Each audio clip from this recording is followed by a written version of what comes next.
Trying again, verifying. Can someone verify that you can hear us? I can hear you now. Sarah. Okay, being 6:08, go to call to order the February 6, 2024 meeting of the Manchester-Essex Regional School District School Committee. Begin our open session with public comment. We may have considerable public comment tonight, so I would just like to remind everyone, expectations for that can be found in our policy manual, section BEDH and BEDH-E. The limit for this, we have a very, very full agenda. So the limit is 3 minutes per person, and tonight we need to stick to that. We have my trusty assistant in Diego, because nobody can get mad at him because he's a student and it's great, but he does have the gavel. So at 2 minutes and 30 seconds, he is going to wrap that gavel, and that will be our signal that we will let you know it is 30-second warning. And please be respectful and mindful that we have to follow this tonight. So with that, anyone joining online or by phone or online, if you could please put your name and address in the chat right now. Is the chat open? It is. Okay. I have one. Put name and address in the chat if you'd like to make a comment. I'd like to take those first. You can see it. Because you're the one. It's just up there. So Sarah will. Okay. All right. Can we open the chat so I can see it? I can't. Oh. Mine. Can I do it from over there? Yeah, I can go ahead. You got Sorry. Sarah Wolf Okay. first. Sarah? Oh. Name and address. Okay, can you hear me? Yeah. That anywhere. Can It you hear doesn't- me, Teresa? Yes, we can hear you. Okay, great. Thanks everybody for your time tonight and over the last couple months. I know it's been a tough budget season. So I have watched the school finances very closely over the years, the last 10 years. I'm not a CFO, but my husband is. And while I wouldn't say that we moved here for the schools, we certainly wouldn't have moved here if it weren't for the schools. Can you hear me? Yeah. I have high expectations of our public schools. When I realized that the district was continually cutting the budget back then, I sought to learn why. I understand the limitations of the towns, and I understand the situation Essex is in right now. The district is at a crossroads, and tonight this school committee has an opportunity to choose a path of stability rather than a path of decline. There is an urgent need for high quality care and education now. I believe that this need is greater than it has been in my 30-year-long career as an educator. Children and families depend on their public schools. Communities depend on their public schools. We are counting on you to come out of this meeting with a budget that sustains the high quality, comprehensive, student-centered educational experience that supports our kids and prepares them for a life after high school. Thank you. Thank you, Sarah. Is there anyone else online who would like to make a public comment? We need you to put your name and address in the chat at this point. Is there anyone joining us by phone who can't put your name in the chat, but who could unmute themselves and make their comment now? Last call for virtual public comment. Seeing none, I will ask that we close the chat and turn our attention to in-person. Would anyone in person like to make public comment? Please. Right, wherever you're comfortable. We can all turn to look at you. Hi, I'm Audrey Capitosto, 15 Apple Street, and I'm a sophomore here at Manchester. I spoke last meeting and submitted a letter to the editor at the Picket expressing my opposition to the proposed schedule. Since the last time I spoke to this committee, our high school principal held an informational Q&A during U block for students to inquire about the proposed schedule. As expected, it was overwhelmingly unsupported by students, and many left with more questions than answers. I'm aware that the teachers union is still discussing the proposal with the administration, but I'd surmise that the teachers are not in favor of this either. Is the estimated savings worth more than what we're losing? And when we can't make the budget next year, what's next?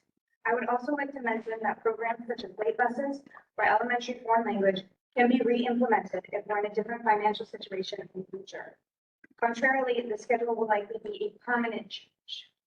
So I ask that you, the school committee, fully understand the consequences of this cut before you allow it to be made. Thank you. Thank you. Anyone else in person? Please. Betsy Meeking, 35 Left End Road, Essex. Thanks so much to the school committee. You're doing the most difficult job imaginable. And I also want to say thanks to the school administrative staff and teachers for doing yeoman's work every single day to give our kids the education they deserve.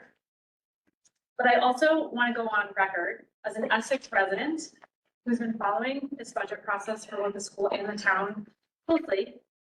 I'd like to see our school and our town being better. I'm not satisfied to send my kids to the school district if it's in continual decline and operating on a bare bones budget. It's not. This year's current proposed budget of a 2.7% increase might be a temporary fix, but it doesn't solve the long-term problem that our district is facing. I want to see the kids in our district, Augie and everyone else that we all care about, get back the important supports that they've lost over the last years. We all know these by now. Augie just summarized the wait bus, librarians in every building, elementary and sixth grade language, potentially leaving the high school schedule as is, and more. I encourage our wonderful school committee to consider reinvesting that healthcare savings that we now know we're getting back into the budget to maybe bring it to, for example, a 3% increase, which would still be well below nearly all North Shore school districts. Let's set our sights on the kind of robust, innovative, rigorous education in academics and mental health that our children need and deserve. They're the future of Essex and of Manchester. And our towns can and must figure it out financially in order to build a prosperous future for all of us. Thank you. Would anyone else in person like to make public comment? Kevin Harrison, 13 Hunts Point Road, Manchester. At this point last year, we had a budget that was rebuilding. At this point, this year, you're starting a position of cuts. Your responsibility is to your children, our students. Please reinvest in the schools rather than yielding to the naysayers. Thank you. Any other in-person comments? Go ahead. So I'm Lindsay Banks. I'm at 44th Street in Manchester. For almost a year now, I have watched this committee engage in discussions and cast votes to lead our schools in almost every meeting. Thank you for your time and efforts. In December, I encouraged you to think about the future of MERSD and chart a course for excellence with students at the center. The 2.7 budget discussed at yesterday's budget workshop is not a budget that will set us on that course. Here are my thoughts on why. I repeatedly observed this committee center saving money, hammering detailed line items, and wonder at the magical secrets of accounting in meetings. I understand that some of this is necessary as voting on a responsible budget is your job description. Given the reasonable budget growth relative to other towns, it really doesn't need to be this much of a focus. As an active, engaged, and informed constituent, maybe too much so, you must know that what is missing from too many of your conversations is the students and what is their best interest. I've said it before and I will not stop saying it. You are so stuck in the weeds of the numbers themselves that the student interest, the focus on our young people is lost. Perhaps it is your intention to help students through nitpicking the budget because you can find $500 here or $5,000 there. When a significant portion of your budget workshop is spent dissecting a spreadsheet, and there's no time to even talk about adding back programs that have been cut, when you discover hundreds of thousands of dollars in healthcare savings, that is failing students. Yesterday, I heard one of you say there had not been cuts. Cuts, efficiencies, reorganizations, whatever you want to call it. In the last 5 years, educational experience for MERC has been changing and not for the better. We have lost library instruction, elementary foreign language, a psychologist who meets with students at Memorial, Essex late bus. Even without cuts, reorganizations can have their impact. Last year's budget caused my son's class size to increase by 10 and has negatively affected his experience this school year. We feel the loss of that 3rd, 4th grade Memorial section last year deeply in our household. While it may have its advantages, the new high school middle school schedule alignment did not start with the question of what's best for students. Its origin was, how can we save money? That is why I have a problem with it and all the other decisions that do not come with students' interests at the center. And that is why this 2.7 budget is yet another step in the wrong direction. In summary, in my opinion, you have it backwards. Please start with what's best for students at the center in the beginning. Build a budget from there that will set us on a course of excellence and then fight for that budget. They need us now more than ever. You cannot count on anyone else to do this. It's the job of this committee, and that is what, sorry, last. So you get 30 seconds. Oh, right. And that is what we, your constituents, need and want you to do. This should be your singular focus.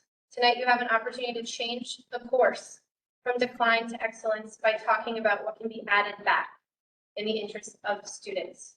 Thank you. Anyone else wish to make public comment? Okay. Okay. Hi, Annie Cameron. First I You have wanted, to say your. oh, 23 Pickering, but don't. First, I wanted to. Tree out front. I wanted to thank, and kudos to Pam for and the administration for the work they've done to respond to the charge from the two towns to find efficiencies and retain program. If you have the budget handout from the last meeting, which is online, please note the work that was put into those pages. Particularly, I think the pages 6 and 7 were significant. And it shows a lot of work from the building principals and the school administration in a time when you don't have this. So I think that's laudable. Second, I want to commend the committee for your growth as a team and the manner in which you conducted your work. Your meetings have been calm, I think, and deliberative. You've been effectively problem solving in spite of the fact that you have very little collaboration, help, or direction beyond being given a percentage of 2.5. If I were you walking into this meeting, I would be happy that I'm at a point where I can make some decisions. So I feel like you're in a good place to make sound problem solving decisions. Some things I just would consider, because I am always was protective of reserves. How much reserves do you want to use to fund the feasibility study? And then you have to consider some uncertainty that was introduced at the FinCom meeting, which is, what are you going to do? Are you going to go ahead with a feasibility study, or are you going to pull out of the MSBA program? You're in it now, and you're committed. So if you don't proceed with the ES project, do you have money to address any system failures that may come? Because if you're pushed out of the program or you pull out, you have to go back to the bottom of the line. And I think Ipswich is a very good example of a community that is kind of screwed right now. They've got 2 failing buildings and they are not even in the program. And they haven't been considered when they were in it, probably 8 or 10 years ago, I think.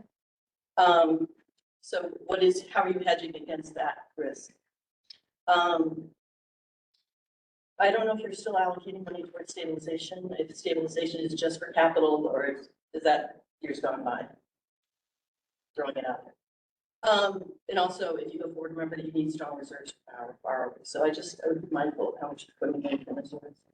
And then 2 final points. You know, you're in a place where decisions should be driven by principles and educational program. I don't think you need to sweat so much because of these little points, percentage points. Yep, can you get what you need for kids in the place you are now? I think you can. And then regarding the scores at EES, there's been a lot of comments about that. And I just want to say that I know that faculty and staff, they're very good and they will turn it around. And I want you to encourage them and show them the support they need, because they can do it. That's all I got. Thank you very much. Go ahead, please.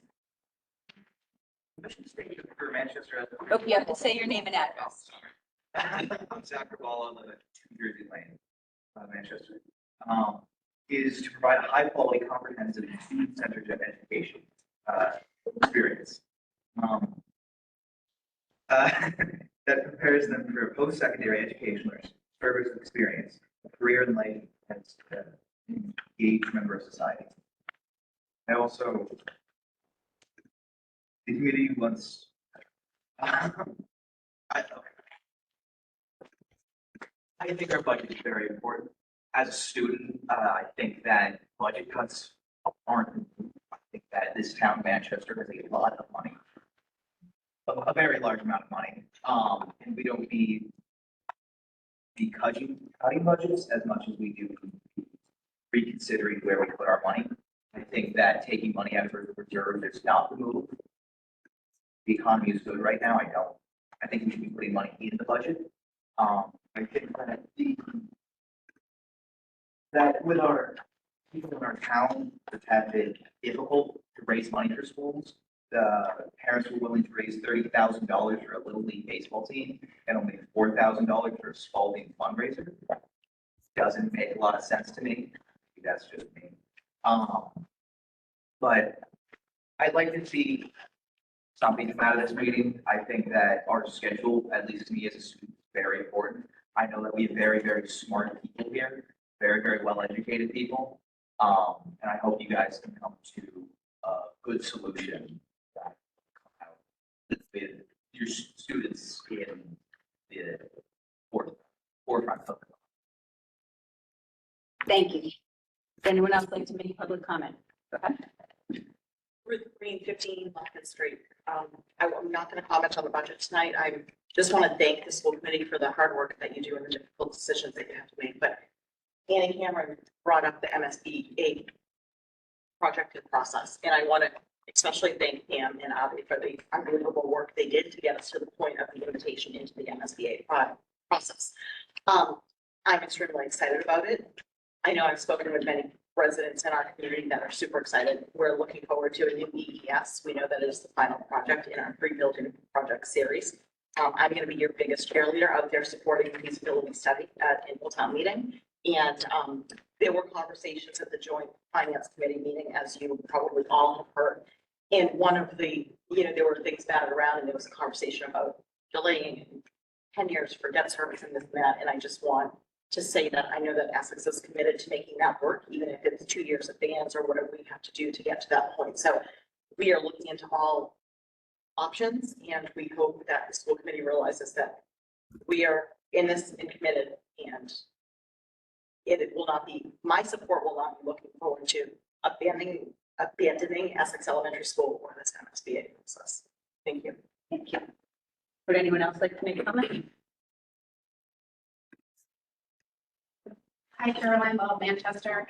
I just read a letter in the Cricket last week, and I don't know if you had a chance to read it, but just if you didn't, I just wanted to stress how important autonomy for your committee really means.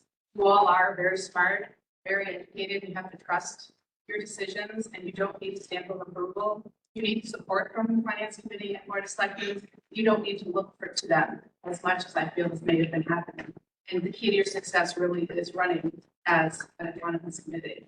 So good luck, and I know you'll be the right call. Thank you. Anyone else?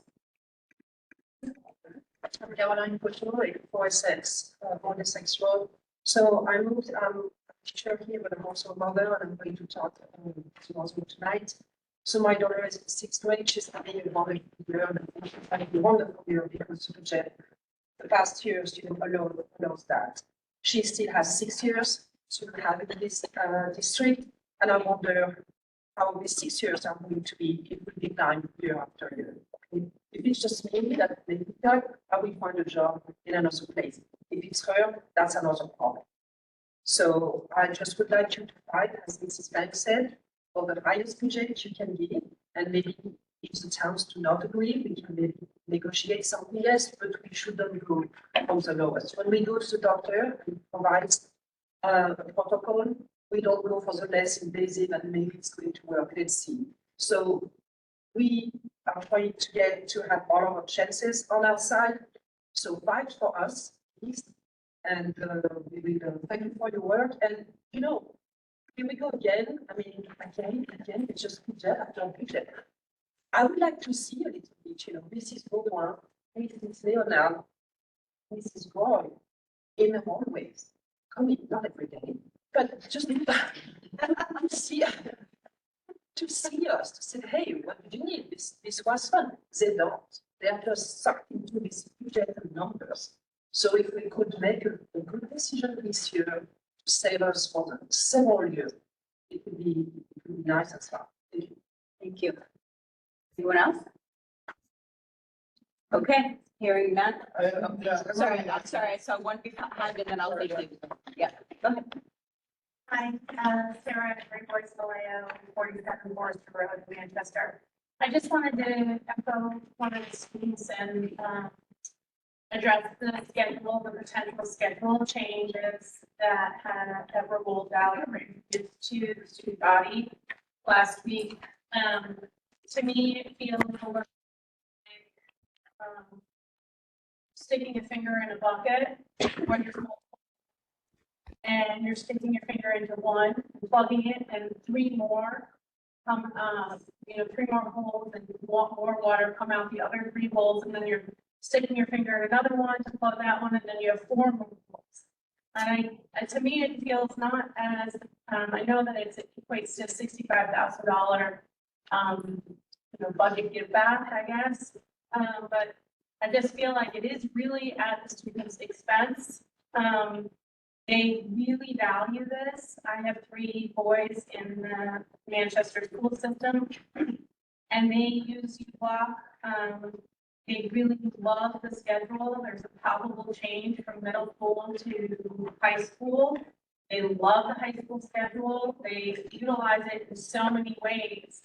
And so I just really wanted to voice my concern and thoughts on that. And I also wanted to say thank you so much to the school committee and administration. I know it's a very thankless job with hours and hours, and I know that administration is just doing what they're supposed to be doing as well, finding ways, creative and ways to, come up with some solutions. But I'm not sure if this is one that isn't going to cause some problems down the road if we're not necessarily thinking long term. Thank you. Thank you. All right, Les, go ahead. Yeah, I wrote a letter to the, Name and address, oh, please. sorry, Eric Bradford, Bridgeville, West Manchester. I should also put out, I grew up in Essex, my parents lived there, so. So between the two, full citizenship. I wrote a letter to the committee earlier.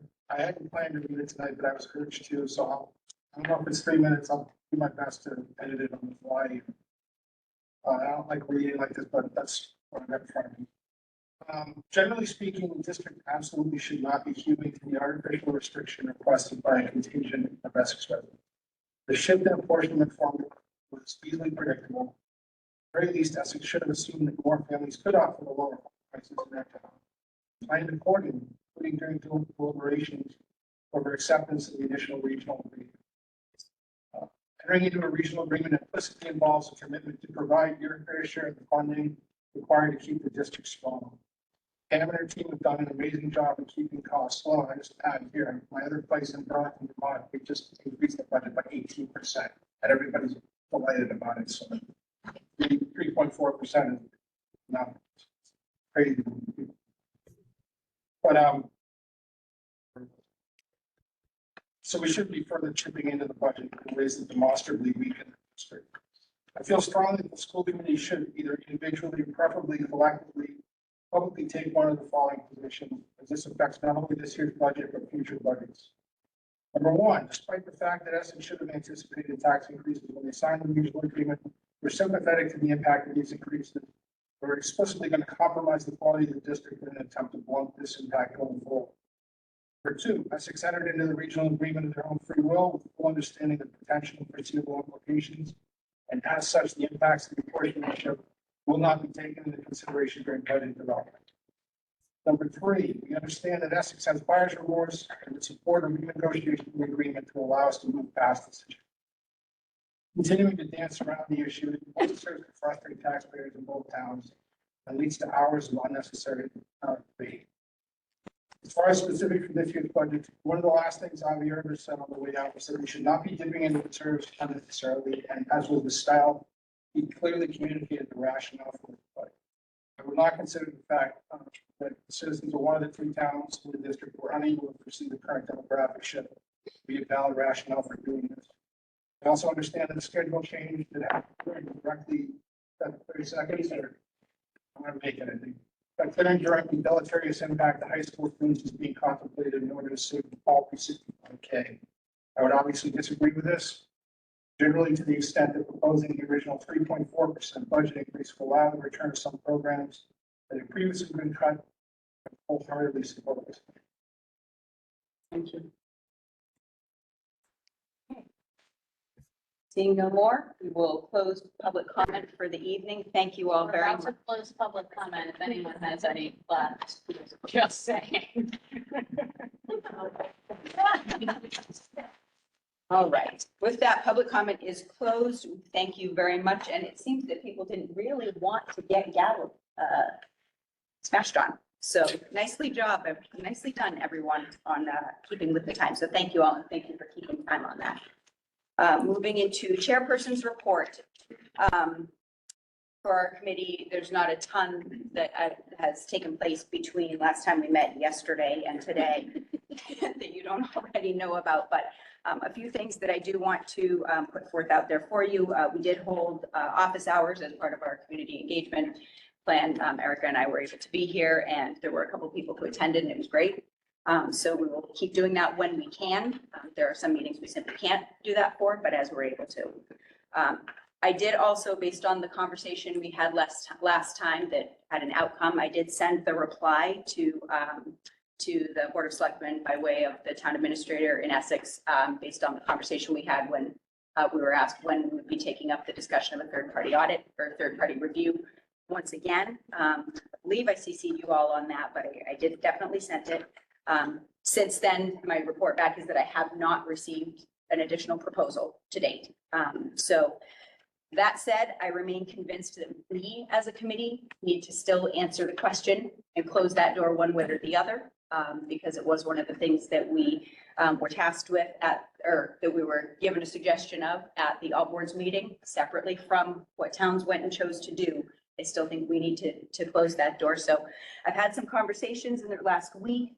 I'm of the opinion in my report here that we need to lead out on this. I have learned that Pam needed to let our friends at DESE know whether or not we were planning to move forward with this expedited ask for the review, the comprehensive review that we need to undertake at some point anyway. And so she did reply to them and say that, yes, we can do that. We can take that on. So my ask right now, is there anyone here who's in opposition to that, such that we need to backtrack? Okay. So I hear no opposition to that. This is not Can I something ask that, a clarifying question? Yeah. So this is on top of the NEAS and the tiered monitoring for special ed. yes. Yes, that's already in process, but yes, yes. Follow up on that.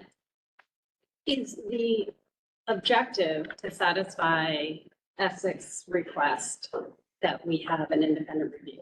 Not necessarily. So there's more to this part of it. So she needed to move forward with giving an answer. And so unless we hear that there's objection to that, we're going to let that go forward. Because it's something we have to engage in anyway. So at some point. So if we can do that and it is able to answer some questions, then great, right? Then why not? Well, provided you feel that your team can handle it, which it sounds like you do. But there's another piece of this that we do not need to discuss tonight, but I want to put on everyone's radar because we'll have it on the agenda in an upcoming meeting. I don't know if it'll be March 6th or shortly thereafter, but in conversation, it kind of came up that, you know, the fundamental question that we're dealing with over and over with all of this is, what would it look like and how effective will our district be in serving students and being aligned with our strategic plan if it's run at 2.5%? What does that mean? And so Pam, I thought, had a great idea. And again, we're not discussing it tonight, but I'm putting it on your radar to engage a third party to have a financial and organizational benchmark review of districts that have sustainable 2.5% growth models. So you take the top 10 or 10 or so districts in Massachusetts that you can find with 2.5% growth sustainably, and do an assessment side by side with them on any number of factors. And Pam actually has laid this out well. I'm not going to read them because we will discuss this in a future meeting. This one, in the end, based on the findings, will be able to have a set of recommendations about what could be implemented here for cost savings and what couldn't. So this one would have a budget impact because we would need to engage someone to do this review for us. So again, not asking for deliberation tonight, but just to put that on your radar. Additionally, another conversation that was taking place about the idea of doing the traditional traditionally described operational audit or third-party review, would be to possibly expand that out a little bit more and take a more holistic view, not just of our district, but of our partner towns as well. And if what we're facing is issues with differences in our partner towns and how it impacts the district, that it might be wise, if we're going to go in a broad way like that, to take a multifaceted approach and actually look at the health of their municipalities as well, their operations as well. So again, that's not a proposal right now, but it's just what's come up based on conversation. But I think we need to discuss leading out on this. And the first step was, let's move forward with the DESI review. It's coming at some point. Let's get what we can out of that. So I didn't hear any objection to that. So Pam, you're secure on that. And then the other lingering item from the all boards meeting, just since we're heading into a conversation about budget tonight, was that look at the administrative structure. People ask us frequently why we aren't looking at what they think is non-instructional costs, but they really mean the administrative costs and salaries. So just for the public's edification, we did have a review of that. We were presented with comparables. We were presented with a side-by-side on Hamilton Wenham, which was especially helpful because that's what was used repeatedly as the model for the third-party audit, was Hamilton Wenham. So we have that side-by-side of their administrative structure. During our budget workshop yesterday, we were able to ask questions about it. There are no implications from that in our current budget. We aren't talking about cuts to that, but we have that information now. We've engaged in that, and moving forward, that's information we have. Is that information, obviously it's public record now, will we be posting that on our website? Yes. I don't think it is yet, but it will be. Yeah. And then beyond that, I've just been contemplating the question before us. And so as chairperson tonight, especially in light of the recent news about the healthcare savings coming in, well, I wouldn't call it savings. It's still 8% increase. That's considerably more than 2.5%. But the reduction in healthcare costs that we're going to experience in this budget, I'm just drawn to the question over and over as a chairperson here of the difference between can we do a thing and should we do a thing. And so tonight, it's not just about the budget. We have an agenda that includes a number of decisions, decisions either on input we're giving on important issues or decisions that we're making that are binding.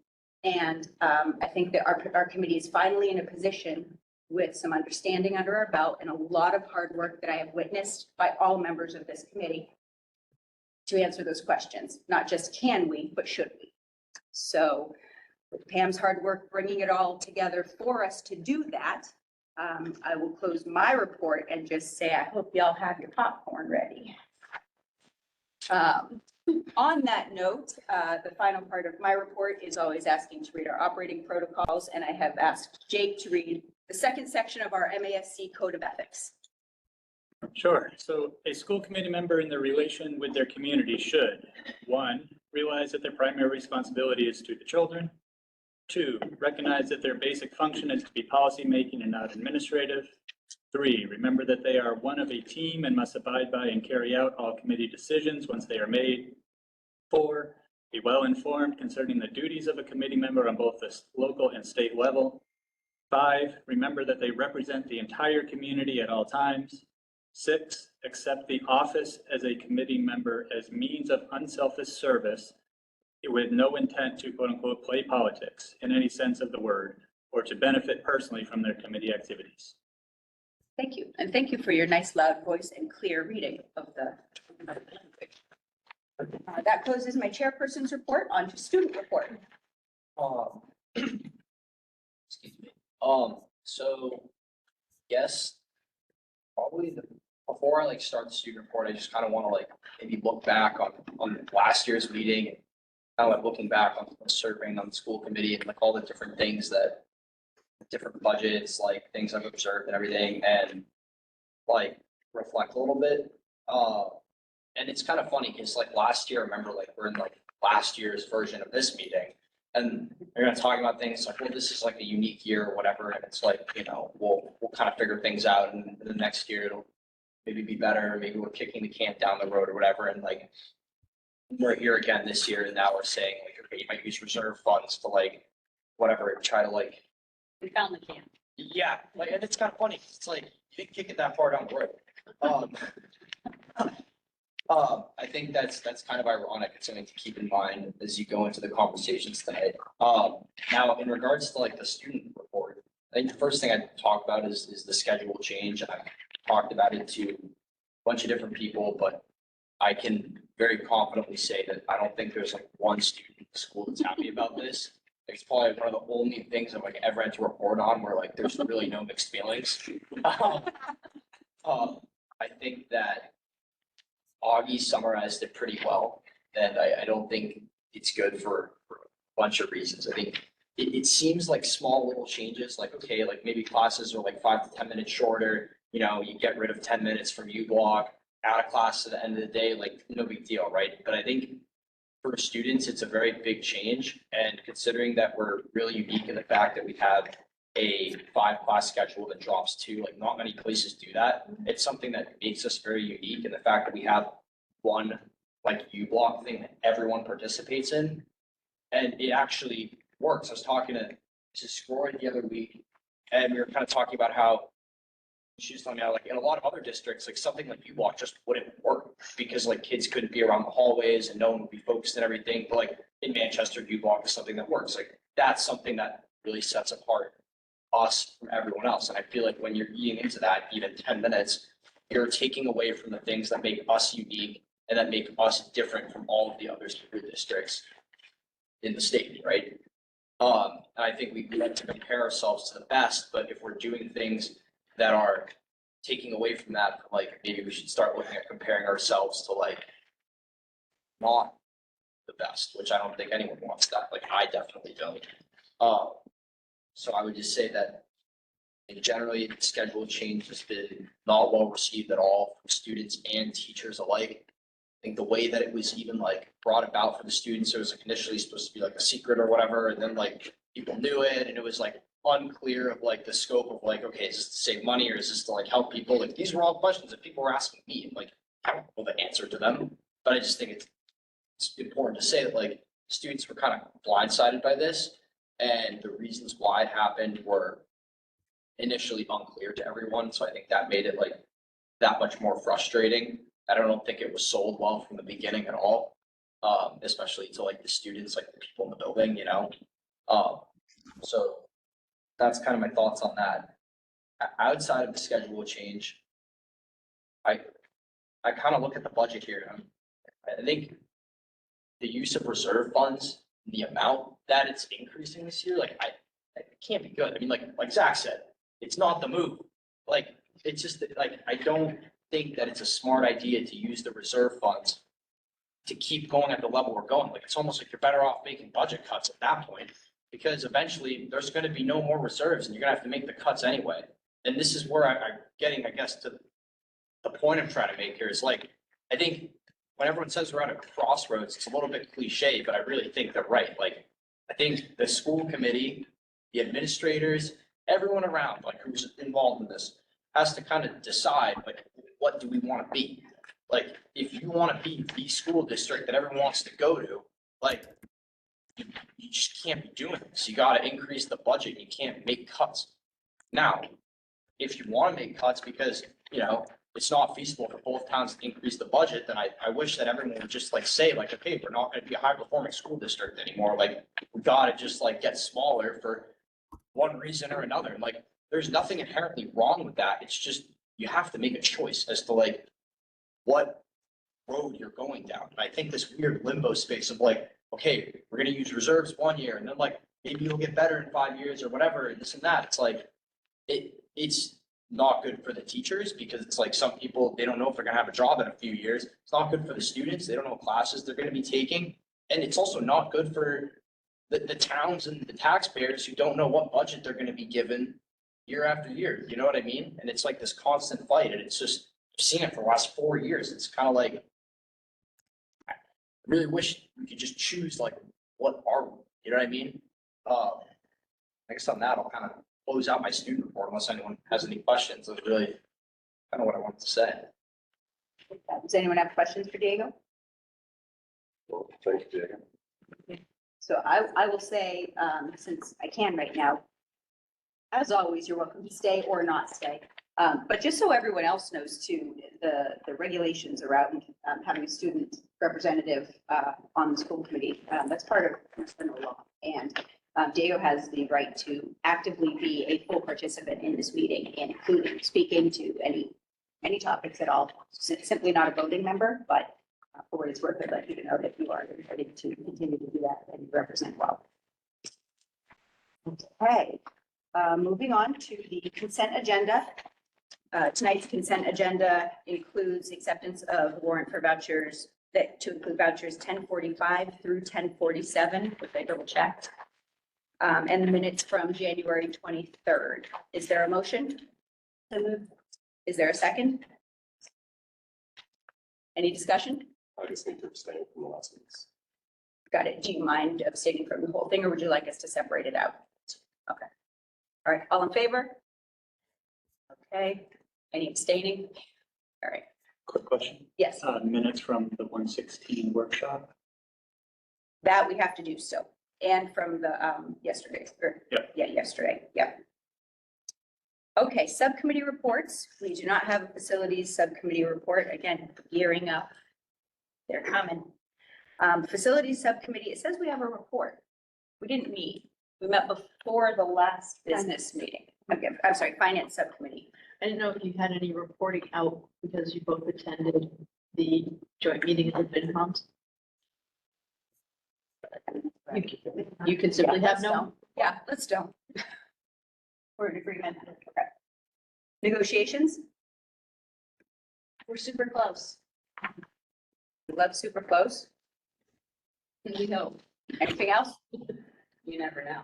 Okay. All right, policy and program. Newton. We're not. Noted. Policy and program. I see no report.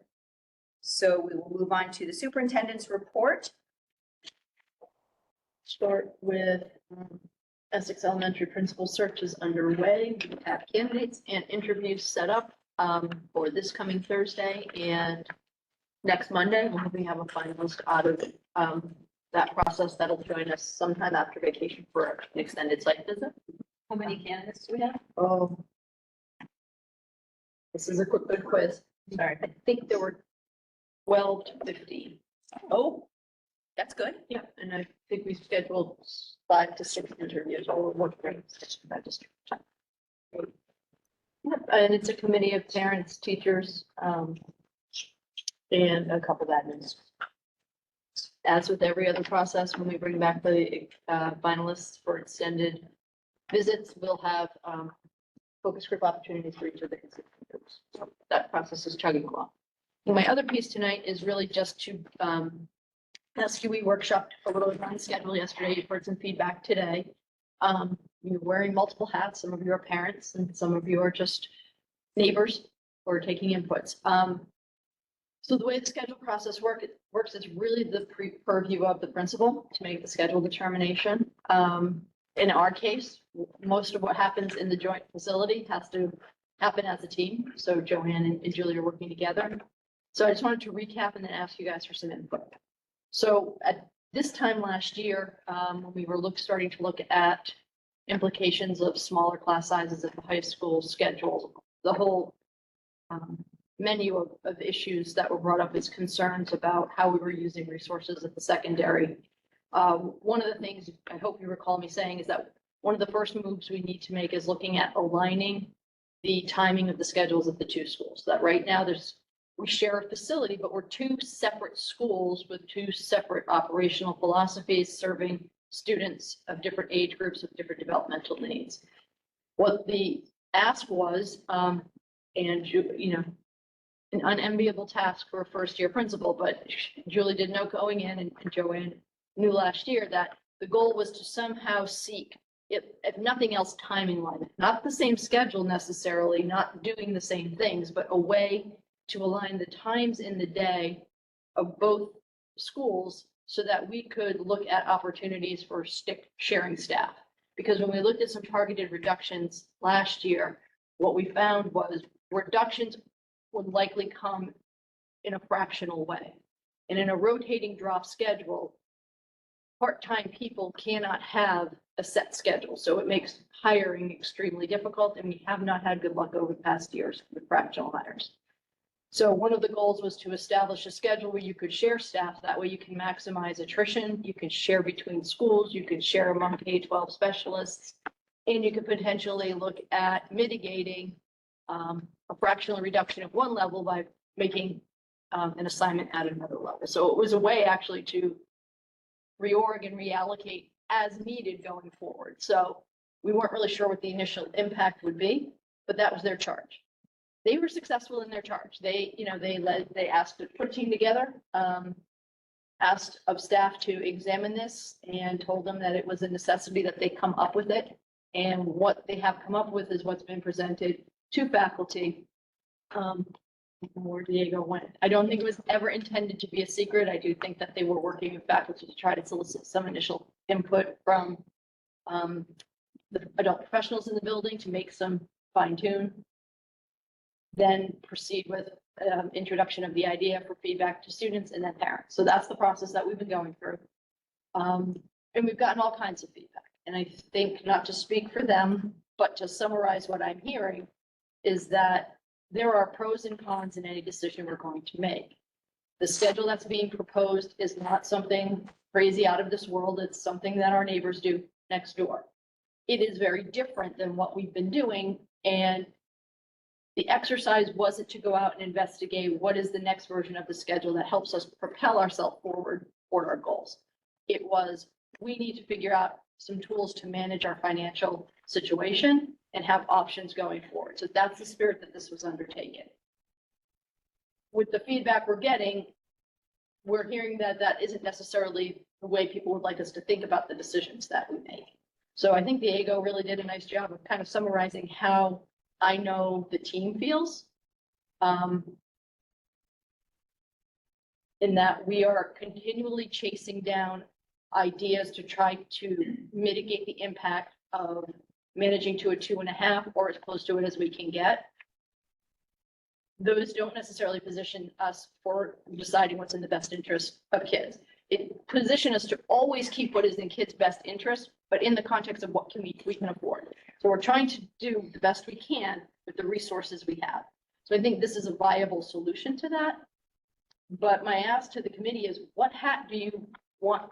When I ask for my recommendation, to go forward from my principals, what hat do you want them wearing? Do you want them wearing a hat of what is in our financial best interest or what looks most efficient on paper?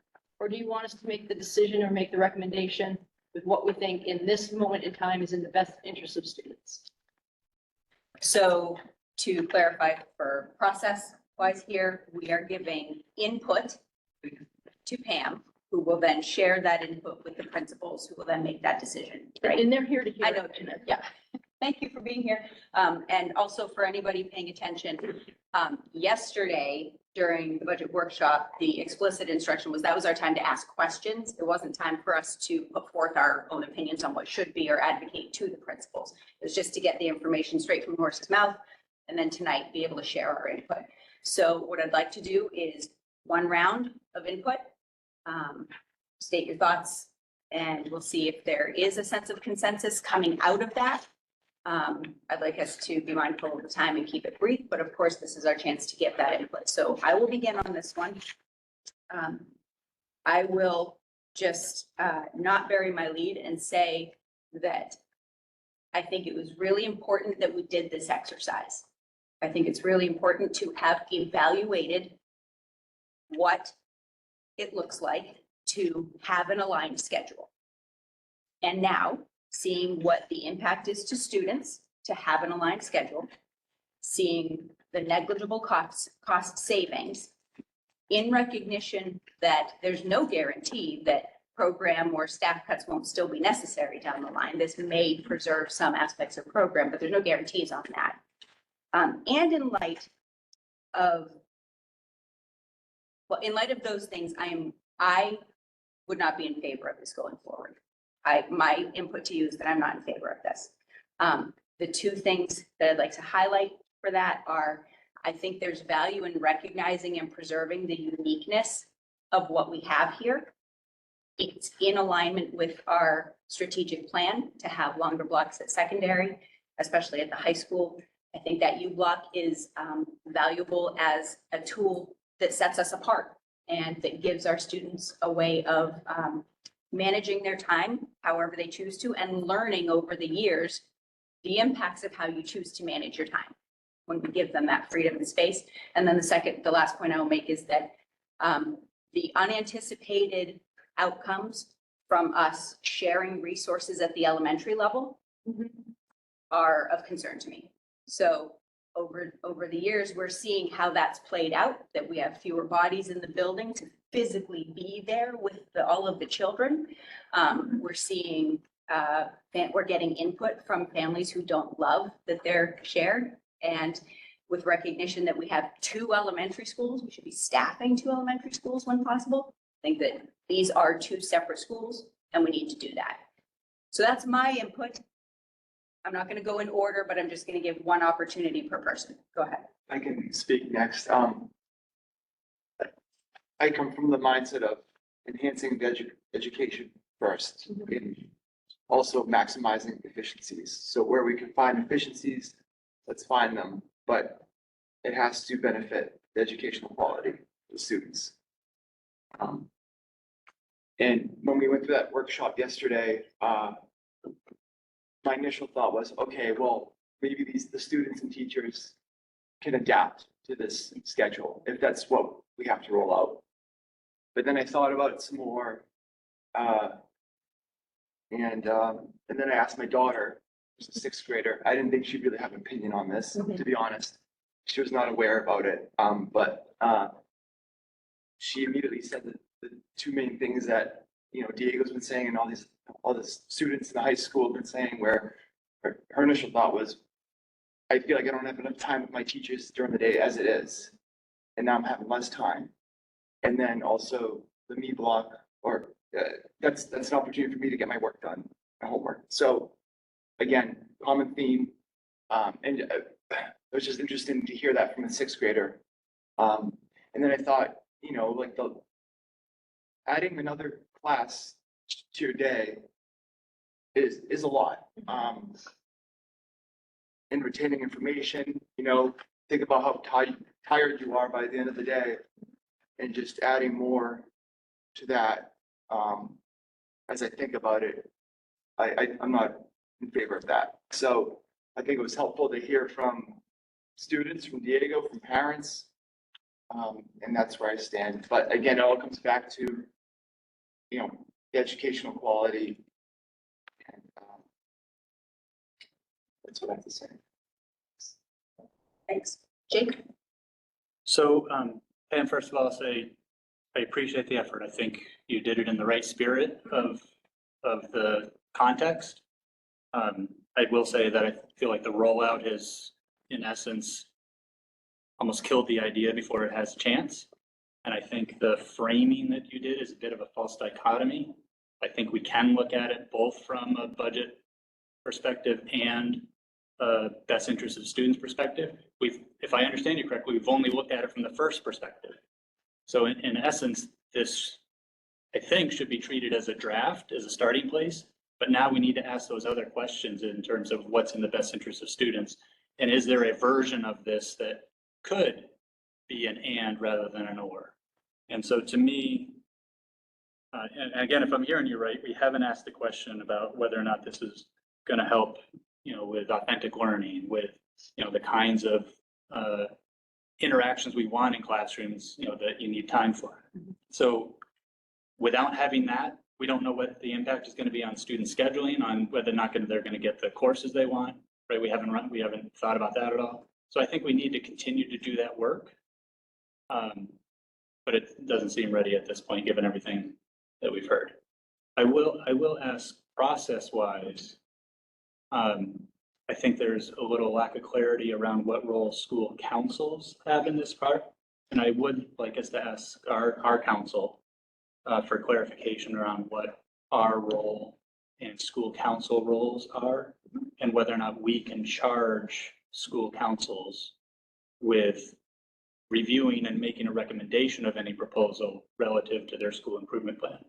Sure. And this was covered at the high school, discussed in the high school council meeting. I do know that. But not in the context of, making a recommendation or looking at their school improvement plan or best interest of students, right? Yes, they had a conversation about it, but they didn't tackle any of these issues. Well, I don't know that they didn't, but I don't know that they did. So I think what I'm hearing you say is we'd like to be clearer about what the process needs to be for going forward. Is that fair? Yep. Okay, we can do And do I that. need to make a motion to do that, No. check with council? Oh, How to does, check how with does legal that work? counsel? Yeah. I think, can we start with an informal check and then discuss this more? From everything I've seen, we need to go beyond an informal check. Okay. You can make a motion. I'm not, you can make a motion at any time. All right, so I will move that we ask council, our council, to clarify the role of school council and school committee in determining school year and school day schedules, and whether school committee can charge a school council with developing a recommendation about any proposed school day schedule in relationship to their school improvement plan. Is there a second? I'll second that. That was very long, Jake. So I would second a basic request to ask school council the role, to ask our legal counsel the role of school committee versus school council. That's Any discussion? Question. Yep. So is the whole point just to ask the council for our knowledge of what needs to be done? What's the downside of that? I'm just asking if that's the case. There's financial implications to that. It's not, probably not a big also deal. subject to collective bargaining. Yeah, I was gonna add that. What does that it's- mean? Again, so our contract with the association has set blocks of planning time and But I'm not, per day, and there are broader implications to the teacher contract that would need to be considered. yeah, and I'm not trying to discount that. I'm just trying to ask what is our role and school council role in this process? So help me understand why legal counsel versus like MASC, who handles this pretty frequently, just out of curiosity. Because I think the references we've found need interpretation or need, I mean, we could go to MASC. But I think, I'd I like think to it's, move the question. I just think that Yeah. we have a lot to do tonight. Sure. All in favor? Okay, second moving move the question. Any discussion of moving the question? No discussion of moving the question. Voting on moving the question. Okay. Now we have concluded discussion of the question. All in favor of contacting council to understand the legal responsibility or legal roles between school committee and school council as stated? All in favor? All opposed? okay. For what it's worth, I think it's worth checking into with MASC first and Yep, going great. from there. Okay. Where are we? Oh, we're still in input. Okay, so is that the conclusion of your input though? Yep. Thank you, Jake. Kate? So I feel like despite the fact that we had the opportunity yesterday to ask many questions, I still have questions. I'm interested to know what the complete overview of increased course options could be, should the schedules align. My understanding is that there would be expanded foreign language opportunities at the middle school level and the potential for increased performing arts programming. I'm also wondering if there is an advantage to multi-age scheduling. For example, can middle schoolers benefit from high schoolers, whether it's via mentoring, tutoring, et cetera? So are there academic pros, not just financial ones? Right. I don't think that we have seen the impact to the students. We have heard them surmise what the impact may be. I would like to know what the potential long-term cost savings are, not just the 1 year of $65K, because to me that's just a drop in the bucket. I'm not sure, Teresa, I would push back on your point about sharing resources at the elementary level, simply because we're talking, in that case, we were talking about sharing resources, but not just between two buildings, but across two towns. Change is always difficult. I think that if I were a student, I would probably feel the same way that the students feel at this point. But I would defer to the educational expertise of our administrators and ask if we see the potential of sharing resources, at the cost saving of sharing resources as outweighing a negative educational impact. Yeah. Thank you.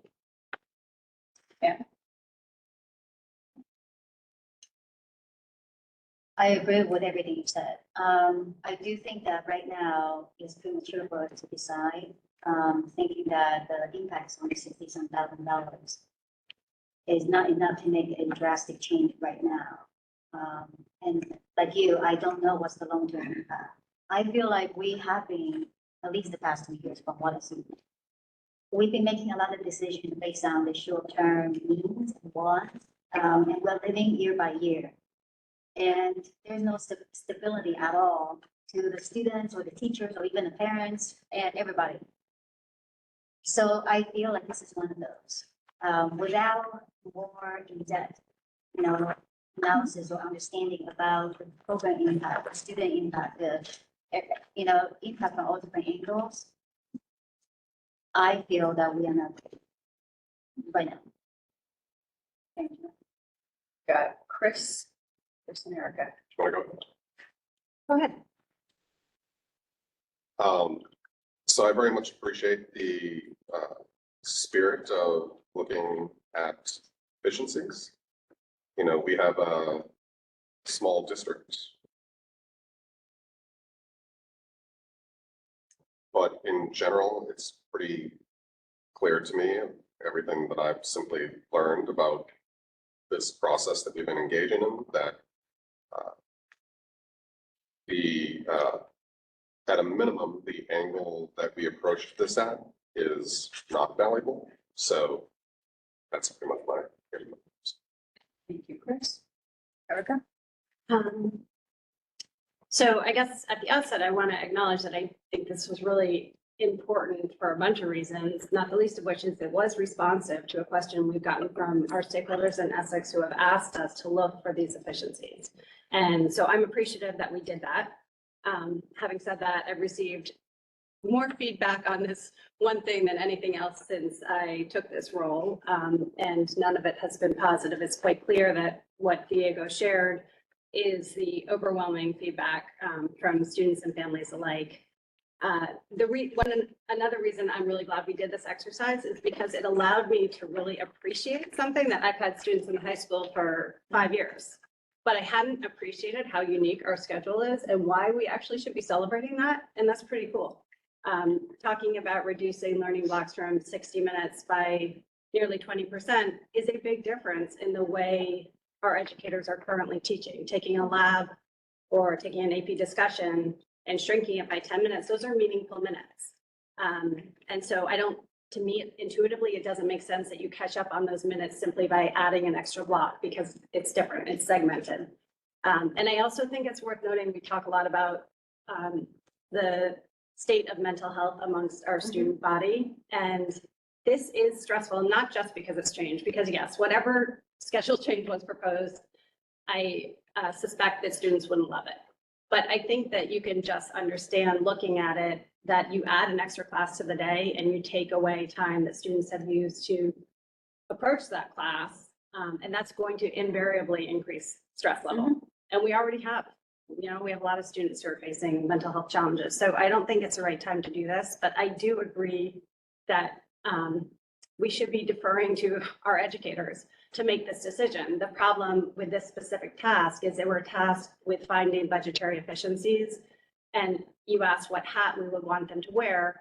I think Kate phrased it very well, that we want them to wear the hat of looking for student best interests and where there are efficiencies, of course, we should take them because if we can expand programming through doing something different, if it's in student best interest, then we need to consider that. But this schedule impacts 400, actually, I was gonna say 400, that's just high school students. It impacts over 600 students. And I don't think we're ready to make a change like that right now.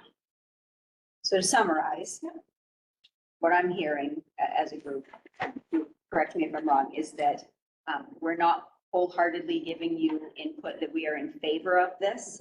There are some of us less strongly in favor of this than others, but also that, particular to the question you asked, that we want to be able to trust our educators, our administrators to make decisions in the best interests of children. And then where there are budget questions, let us work it out. Let us all work it out together, but that, and that also it's not never, it may be not now. There are clearly some on the committee who might be more interested in such a change that would yield efficiencies if we knew that the impact to students and student learning were indeed beneficial. If the benefits truly do outweigh the cost, which we just don't have that information right now. Committee, am I summarizing that fairly? Okay, and in the meantime, we will follow up with MASC. We'll start there, and if we don't get what we need, then we can I think it's revisit the pretty question. simple. It's very easy to find. Yeah. Do you have what you need from us on this? Yes and no. What's the no? It's clear that we don't like the schedule. Okay. But we're still. Yeah. And I guess the only, it is not defensive, but I do feel like I need to defend the work of our principals, which is they created something with constraints that is in the best interest of students, and some students will gain 612 and some will have some negative impacts or some undesired impact. I do think we're in a position, to Anna's point, where we are year to year trying to establish a 2.5% budget.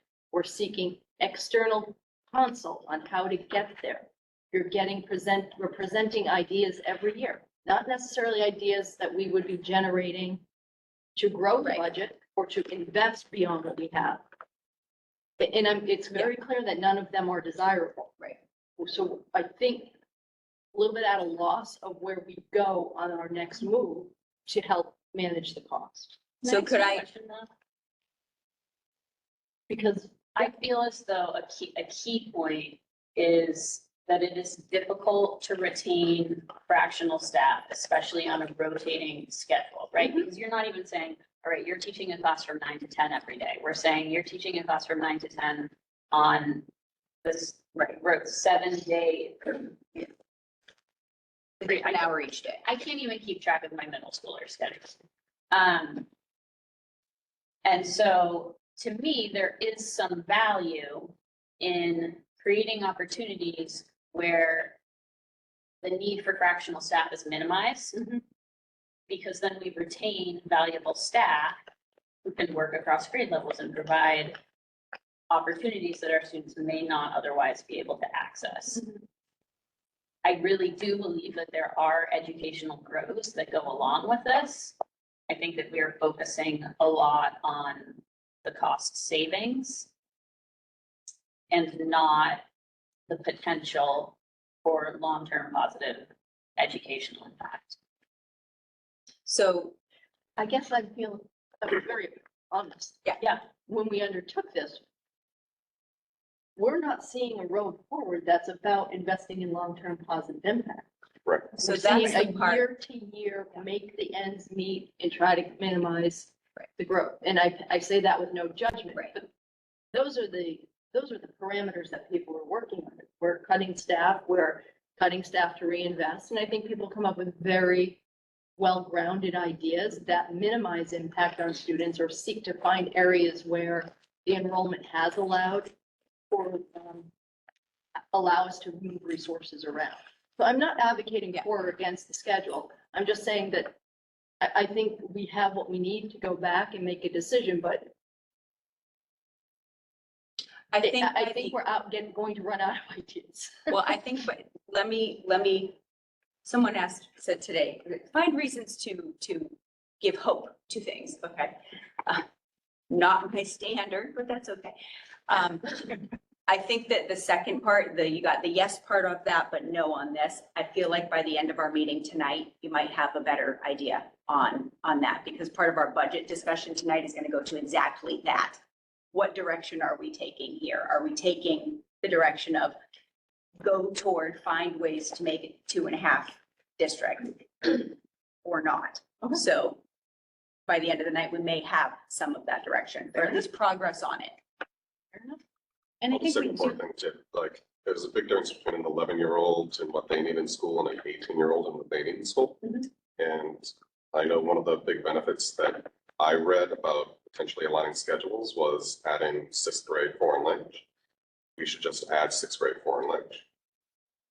I think we'll have that conversation in the budget portion of the event as well.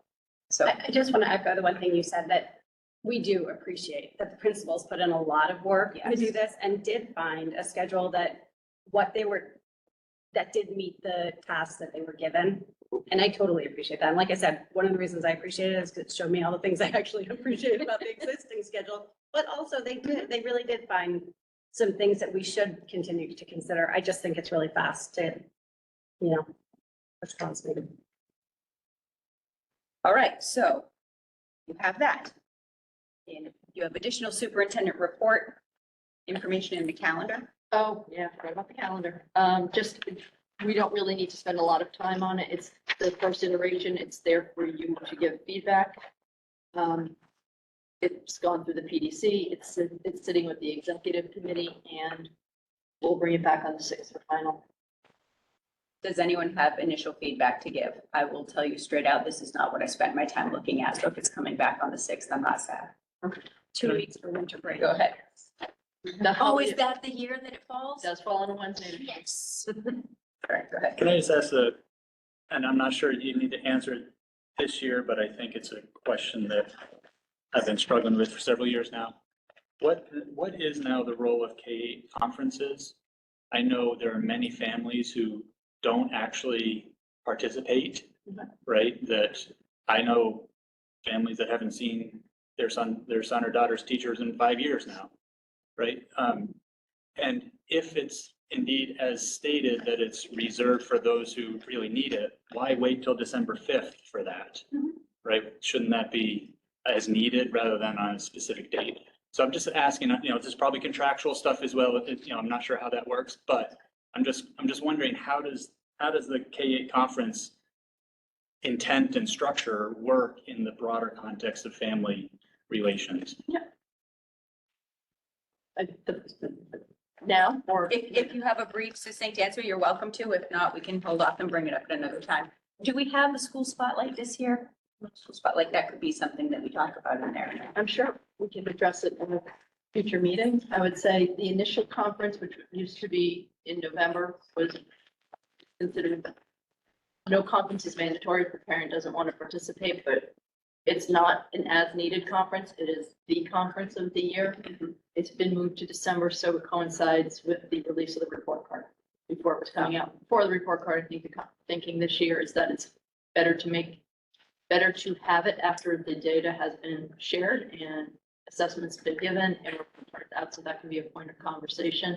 The spring is a secondary conference for as needed. That's my understanding. That's how we see it.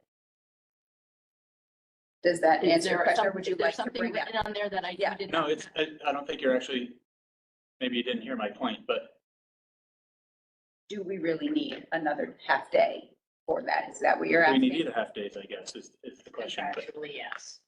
Okay, so I understand that, but from a, working with students' perspective. So again, we don't have to get into the details, we have a lot else today, but I just wanted to She raise answered that. The why. Yes. All right. Anything else in your general update? Thank you for that. Anything else in general update? Okay, closing superintendent's report. Thank you. Before we close superintendent's report, a couple people have touched on it tonight. Our committee, we have been so eyeball deep for the last year and a half. In particular, we have not done justice to making sure that the people who do this hard work, our administrators, Pam, Avi, all these, actually get the accolades they need. That's on us to do a better job of making people understand that, not just when I send an email after they come present, but like in the moment so that the public can hear that too. So for what it's worth, that's something I think we can work on. Continued business. Speaking of presentations from new Rockstar administrators, Ms. Leonard, would you like to come join us at the table? I'd love to. Thank you.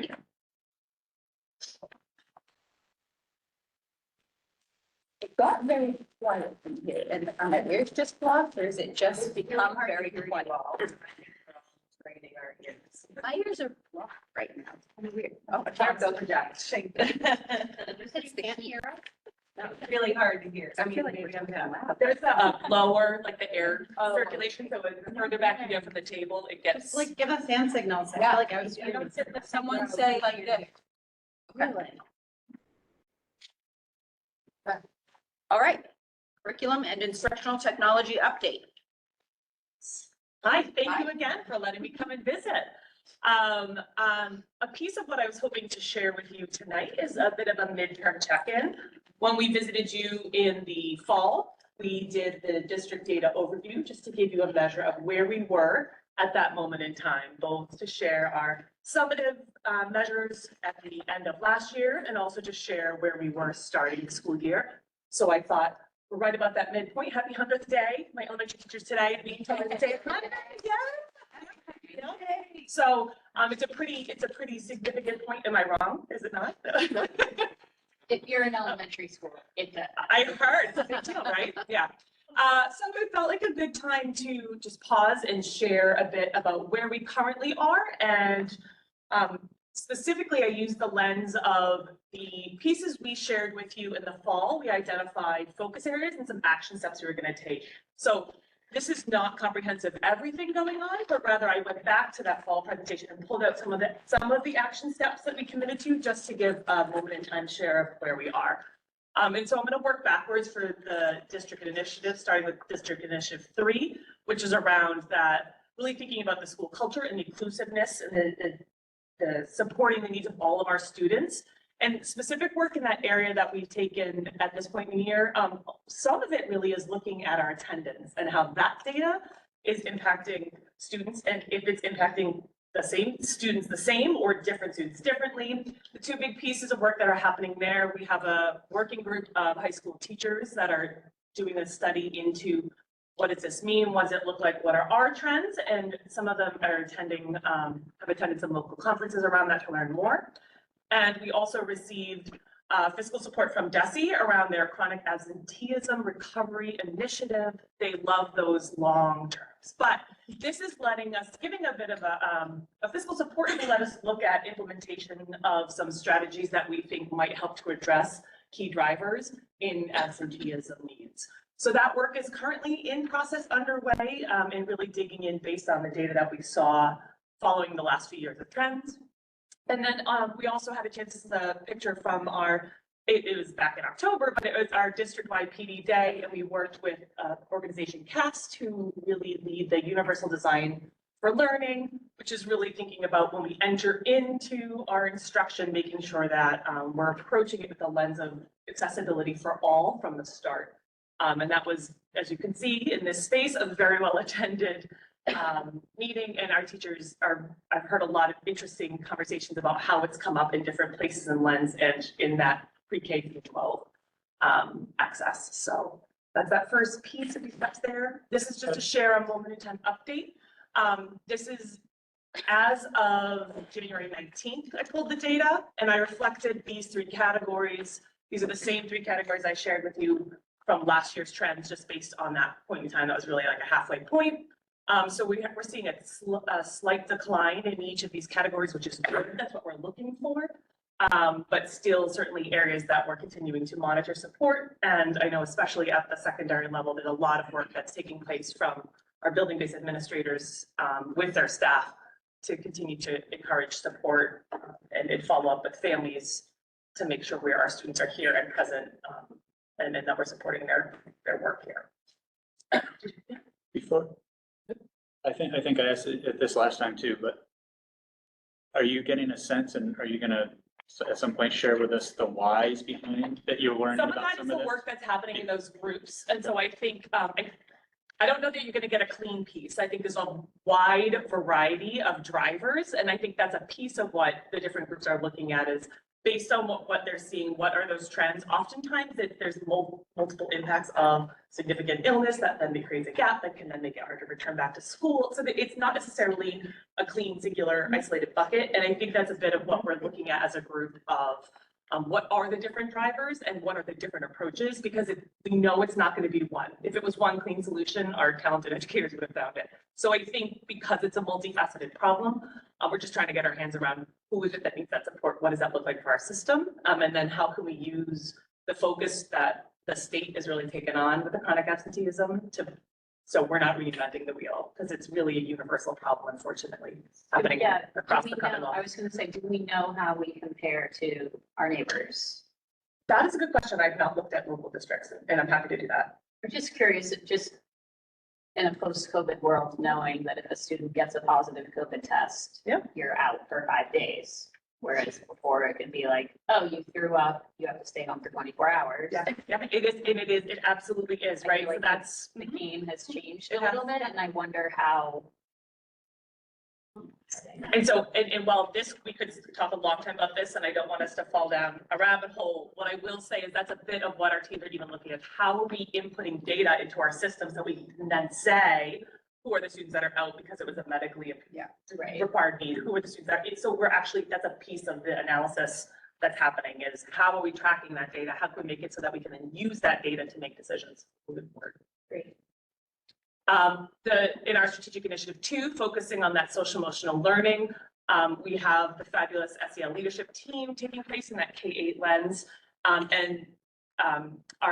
middle school dean has also taken on the role of our SEL coordinator. She's done an outstanding job really bringing cohesion to this perspective from that elementary through middle school. So there's just a couple of shots of the way that they've been communicating with educators and also sharing back out. So it's not necessarily brand new. This work's been taking place for a while, but also highlighting what's happening in our district and how can we learn and share with each other.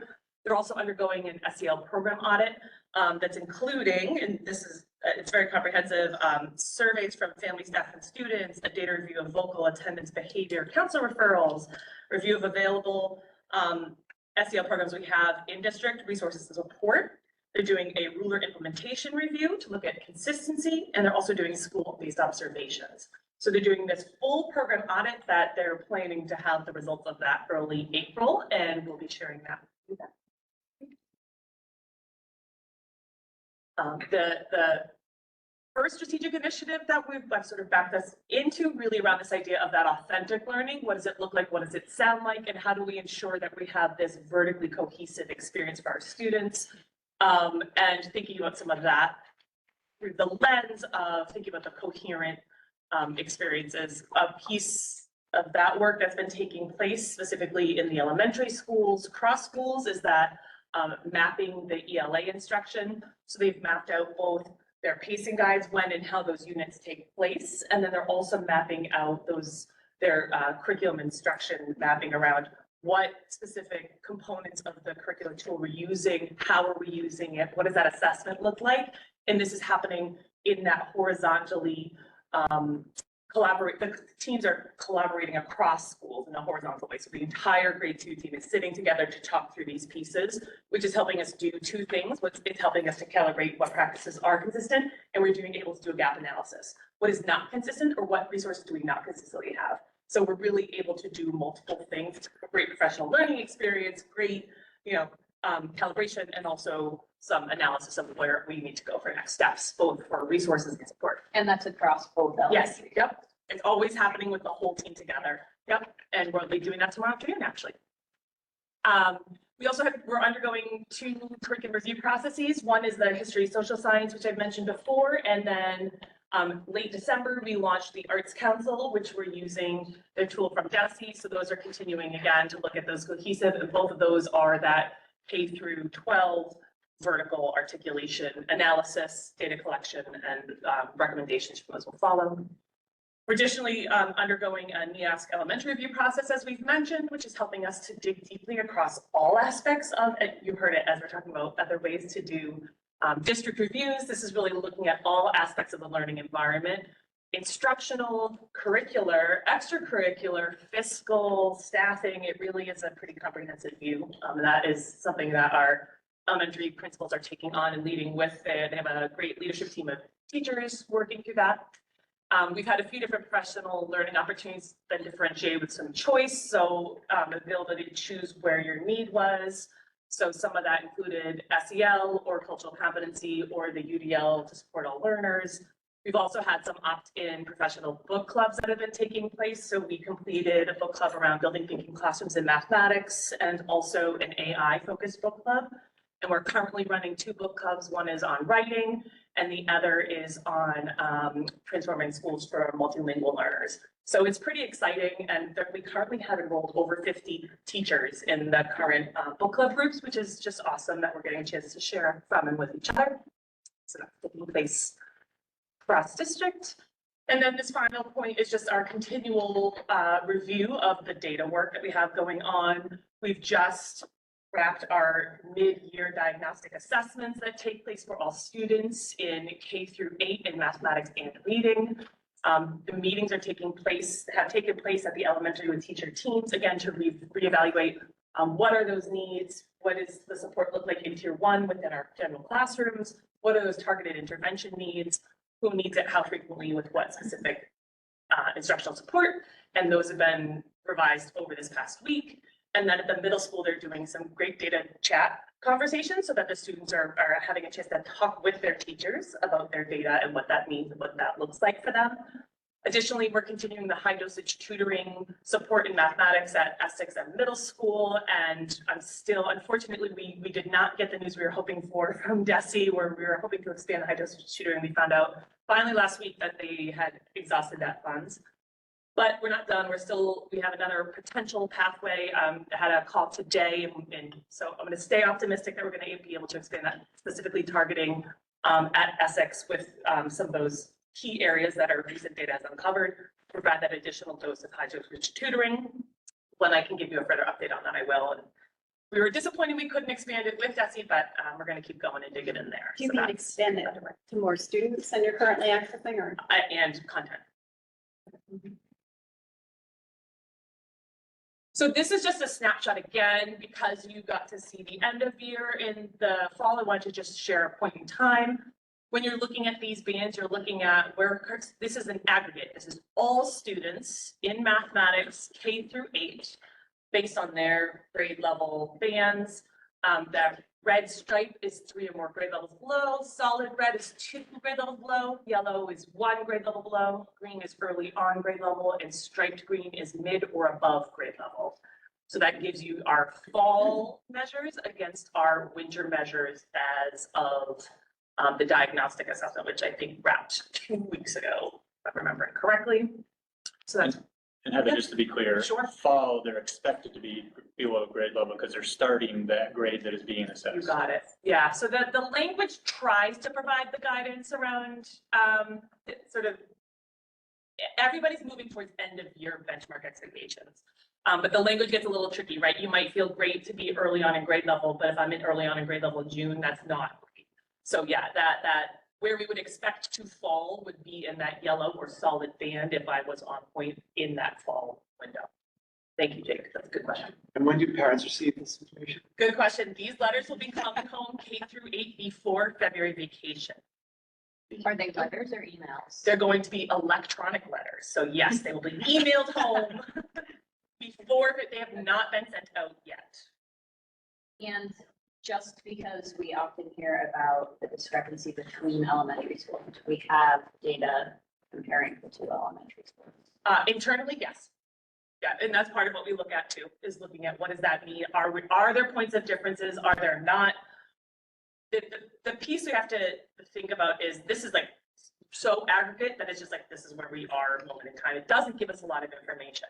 We start to get the information when we dig down into the different domains within them, right? So even beyond just where are we in math grade 2, but where are we in numbers and operations? Where are we in algebraic thinking? Where are we in geometry?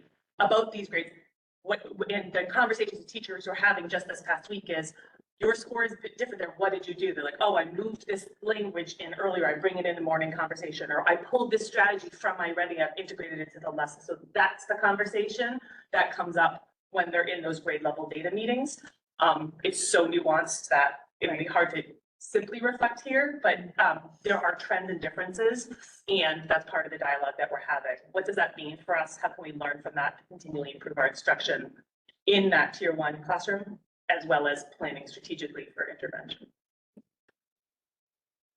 So the next slide is a snapshot of our reading. So again, that similar measure of the top bar is our fall measure, and the bottom bar is our moment in time in this mid-year diagnostic assessment for the literacy. And again, that was part of the data meetings, review and conversation that are taking place. And then the final slide is just sharing growth. This one's a little tricky, so I want to just tell you what it's telling you. So this is a measure of typical growth. And this is something that will be included on parent, the electronic letters that will be coming home before February break. And this is a new ad, so it might be a little confusing. But what it's measuring is based on where a student starts the year, it says from there, a year's worth of growth, a quantitative year worth of growth, this is based on national norms, would be 100%. So we're expecting over the course of a school year, a student will grow 100% from their starting point. Regardless of where that starting point is. Okay. So that is just saying, as compared to other typical peers, this is what a year of growth would look like for the starting point for where they are. So this is our mid-year measure of towards the annual growth. So these are great numbers to see. And this is what we want to see, because if I'm a student who entered and I was not starting at my early on grade level, I need to grow more than 100%.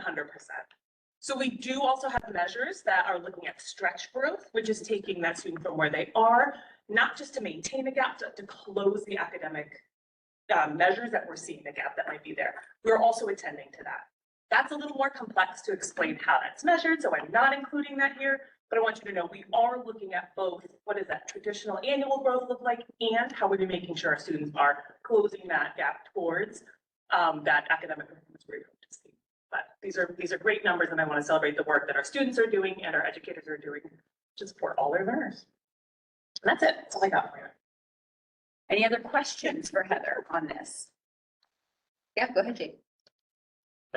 You know, authentic learning is one of our strategic goals, and I appreciate you all working on that. At some point, it would be great to hear how you all are defining that, how you're applying it to the curriculum mapping and curriculum review. You know, I think we had a similar conversation with the principals, did their updates a while back. It'd be great to see what that actually, how that is actually playing out, or what that actually looks like. That's good feedback. Thanks. Any other questions for Heather? So then I'm going to, in the category of not suppressing a generous thought and sharing the good, I'm going to give you 2 pieces of feedback that I received about you particularly in the past 2 weeks since we've met. I had dinner with a group of moms who are not super engaged in all of, like, they don't come out school committee meeting stuff, but they pay attention to things and they care deeply about their kids' education. And they were very clear, you are always present. Like, you're at everything. And that is making a positive impression on them and instilling trust in your skills and what you're bringing to the table. So you need to know that one. And the other one is I received feedback from someone who serves on the Arts Council, my husband. Anonymous source. Anonymous source. Who, after the first meeting you guys had, said she ran the best run meeting I've ever attended. And he's been in a lot of meetings, given his profession. So your skill in running a meeting has been noted. So please take that and vote on it. Thank you for joining us. Thank you all. Thank you. All right, on to the field advertising proposal. Okay, so what I'm going to do is I'm going to frame the conversation. I know Dawn is here. I know you're here. Oh, Cammy's here too. Yep.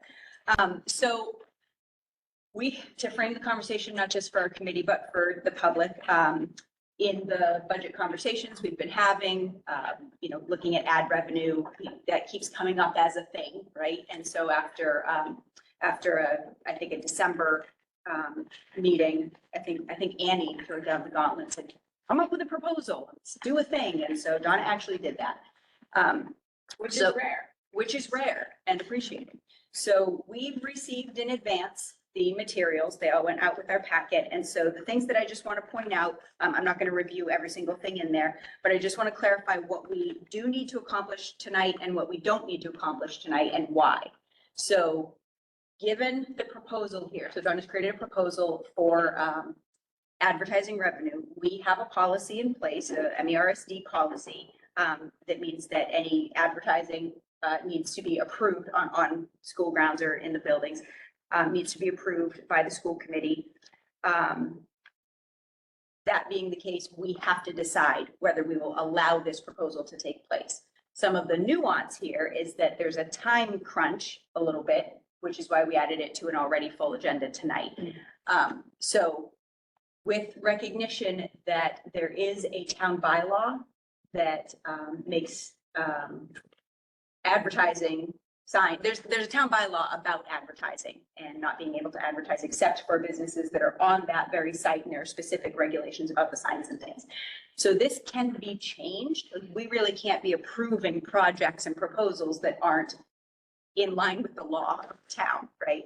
So this can be changed, and she's willing to take on the work of trying to accomplish that, but there are deadlines for town meetings. So that's why we really needed to get this in tonight, and to have this conversation. So what we do need to do tonight is identify whether we are willing to entertain this or to approve this proposal of advertising, of this project of getting advertising on the fields in the gym in whole or in part, as a one-time thing or an ongoing thing. If we do approve that, we need to decide if we're going to then task it to subcommittee, if it's something that might be ongoing, to actually take a closer look at what our policy actually is, and moving forward with that. We could choose to approve this as a trial run. We could choose to approve it ongoing, but we need to give answer tonight about whether or not we're willing to approve this one thing in order for her to move forward. What we don't need to do is decide on what a policy would be. We don't have to look through all of that. Just within the structure of the policy we have right now, what can and will we do? Did you have a comment on that? Just to clarify. Yeah. You all have already tasked our committee to look at this. Yes. And just an initial glance, we do have a policy to approve or disapprove it. Right. We have no policy that manages it if we do approve it. In other words, guidance about what's appropriate or not. So Right. just to clarify. Yeah. So what I would like to do is, you've got the materials. So the proposal as, let me see, I want to make sure I get this right. The proposal as brought forth would be to allow signage on the football field and within the gym. I'm correct on that? I'm characterizing that right? Okay. Inside and outside. Inside the gym? Oh, so you're not, I'm saying inside the building, you're not proposing right now? Okay, that's very helpful. So we're just talking about proposing on the fence in the football field. We've been given some photos about how it can look from other districts and that sort of thing. So is there a motion? I'll move that we approve this project to go forward and give Donna the authority she needs. Is there a second? Second. So the motion on the table is to approve the proposal and give Donna the authority to move forward, exploring the required change to bylaw for us to be in compliance with that. Discussion.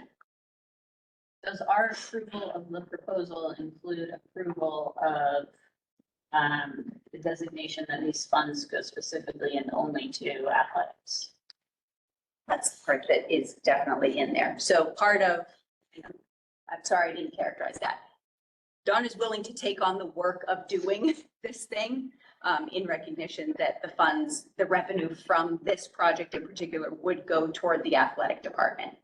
Now, for our conversation, going to the athletic department could mean a couple things. It could mean that it goes toward the operating budget and therefore would be an offset, could potentially be an offset elsewhere. But it also could mean that it was used to reduce student fees. So I don't think we really get to direct so much about that.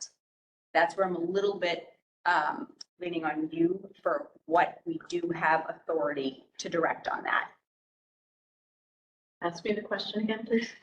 We have the authority to say, if we approve this and say, yes, the funds must go to the athletic department, do we have the authority to say that? And if we do we have the authority to say they must be used in the athletic department to the operating budget, thereby offsetting versus being used to reduce student fees?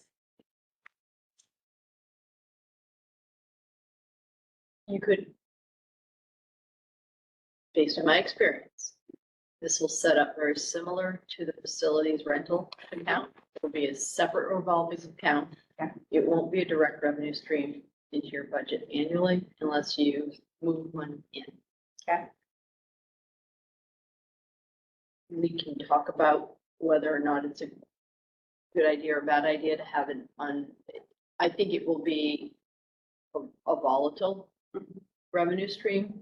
So it would make sense to use it for one-time funds offsets more so than it would as direct revenue stream into the budget. But that's accounting. I would say you set up a revolving fund and then watch the balance grow and you determine what athletic projects you want to put the money towards, similar to how we use the school choice. Okay, so we do have the authority to Or the move forward with that structure, that revolving fund You would really be saying, for athletics. I think you would be saying advertising at Highland Field, the intent is to dedicate it toward athletics, similarly to how we took the interest income from the loan, put it in stabilization for the purpose of supporting Essex Elementary. Okay. And school committee will be approving, when it's needed to move things. Well, I think You need to that's, speak about that I will need further clarification. Right. Because of the type of revolving fund it is. Like, you don't vote to approve,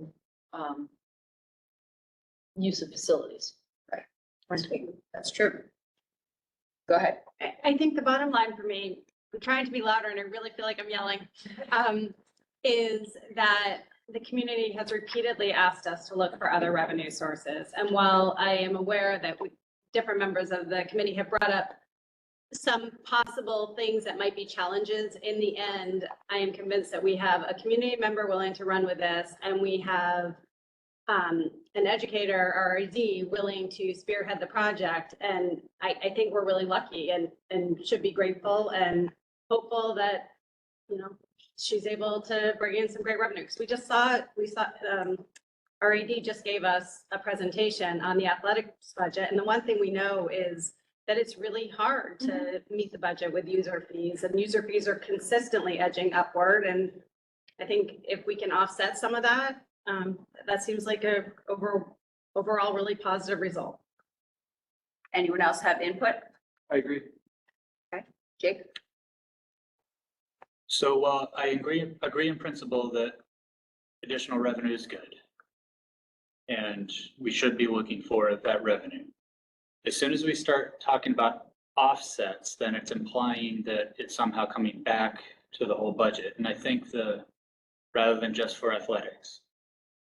And I think if we target it just for athletics, we functionally are setting up a system where we are saying certain parts of the building have the potential to generate revenue for certain aspects of the program.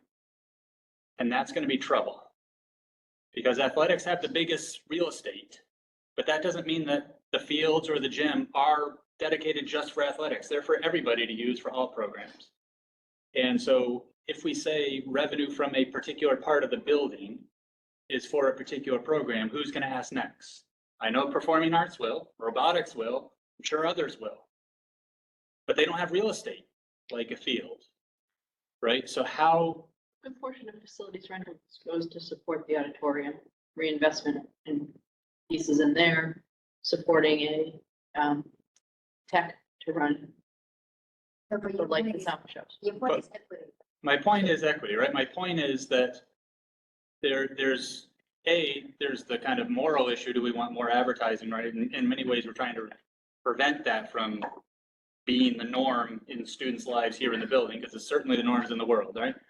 But B, this is just the tip of a much larger iceberg that has a lot of implications about who claims ownership over certain parts of the building, which I have trouble with. So I'll give my input in response to that. I share your concern about advertising, particularly within the building. I'm glad that this is not, because for some reason I had in my head that we were talking about within the gym and on the fields. I share concern about that. I don't know that this is something that I really want to create a big thing for all departments to be able to move forward with in that way. That said, I do think there's value in recognizing one-time costs. You know, if we're setting up a revolving fund for one-time costs for athletics, that can be things like field replacement, which we know how much that costs. So depending on how this does, we could take a look at, I mean, that does have a very real impact. You know, it might not just be uniforms and equipment. It might be actual bigger pieces of the athletic program. It could. I'm not saying it will, and but I would hope that's the case. And I know that in conversation, that was the intent, and I'm hearing yes.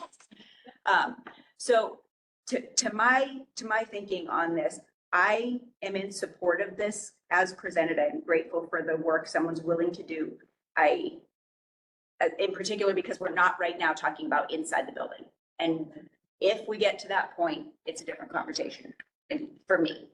What I would like to do is potentially have a review after the first cycle and really reevaluate. I'm concerned about the impact. This is, of course, contingent on a bylaw change. But I want to make sure that when it actually happens, it is as we hope it can, know it can be, and that it's tasteful and appropriate, and the things don't get left out to, in the breeze and that sort of thing, and that we don't have concerns from other neighbors and things. So I guess for me, I would like to approve this. I'm in support of it, but I would also like to know that after one full cycle, we're going to evaluate how it went, or expect an evaluation report to be able to decide the next time. And that's the question too, is if we approve this, we could say we approve this for 1 year. Or we can say we approve this just forever. I mean. How do we make sure that the funds generated are being used towards needs versus nice to haves, right? So that that's our trust in our athletic director. That we're making sure that, because we just went to our towns with a big ask to put in 2 new fields. So we just spent out of reserves a ton of money on these fields. Now we're going to make money off of those fields potentially. And my concern would be if that money were used to purchase like some new fancy tracksuits that look extra cool for the, whatever team. I want to make sure that the money that's being raised is offsetting existing costs and is not an extra. I hear what you're saying. I'm not sure we have that level of authority. I think we're getting into the weeds here, guys. Like, With a policy. let's just. So On a net actually, basis, it's gonna benefit the schools. if we do approve this, then we could also say we would like policy subcommittee to take a closer look at our policy and discuss some of those options there. Can Cammie talk? Well, so I'm gonna give her a chance. Got no shortage of annual costs on that field. Okay. That this could offer. Right, there's Everything from maintenance, there's all sorts of. fluffing to repair to repaint. Have like the 6th graders go out. There's a lot. I mean, I think what Anna's been trying to communicate around this from the outset is whether it comes in as general revenue, whether it goes into a revolving account, it's a flow in that's going to take the edge off of something else somewhere down the line, which should loosen up money in the general fund. So that even though it's not a direct operational appropriation, maybe we save 20 or whatever it is, like $35,000 annual maintenance on the fields. Is that ballpark? That's great. It doesn't come out of the custodial account when that account gets there. To give you some scope, and I know Donna can sell, that facilities account has never grown over like $180,000 or $200,000, and that thing has been collecting for over 13 years. So I don't know that we're going to replace the next turf field, but you could certainly offset costs along the way. Yeah, and I think Kate's question was going just to what you just said, though, the idea of, okay, but is it, are we adding, you know, the gold plated doorknobs that we hear about? Go ahead. So why couldn't then any revenue from the field advertising flow into the facilities account? It could potentially. I would probably recommend just setting it aside so you can account for it separately. And in particular, part of this ask is to recognize a way that we can account for it separately, specifically for athletics. I'm because gonna we have let someone the willing to do accounting that. team figure out how to set up the account, if that's what their expertise is, and The field maintenance stabilization. Yeah, so I'm hearing two different things. I'm hearing, what I heard in the proposal was to athletics in terms of, you know, things kids are doing, which I totally understand the need for that. What I'm hearing now, though, is it goes to long-term maintenance, which is potentially a different thing. just an example. Okay. I think we have to be willing to give discretion to our AD to allocate those funds, recognizing that, as Pam just said, somehow that is offsetting the other costs that we're going to be responsible. And again, we can review that, we can see how this goes and then take a look at how it went. I know that it would be nice if it's perfect science, but I can give you a snapshot of a typical conversation. Cammie's gonna talk to what would have been Abby and now Michelle and Jason and say, these are the things we need done on the field this year, or that we need new nets. Or the fence is peeling off because the kids at recess just can't stay off the fence.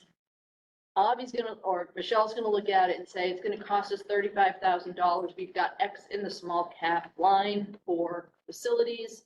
Well, we see a buildup in the advertising account. If we pay for that from that account, then I'm gonna have the $20,000 for the musical instruments that Sheila's asking for at Essex this year.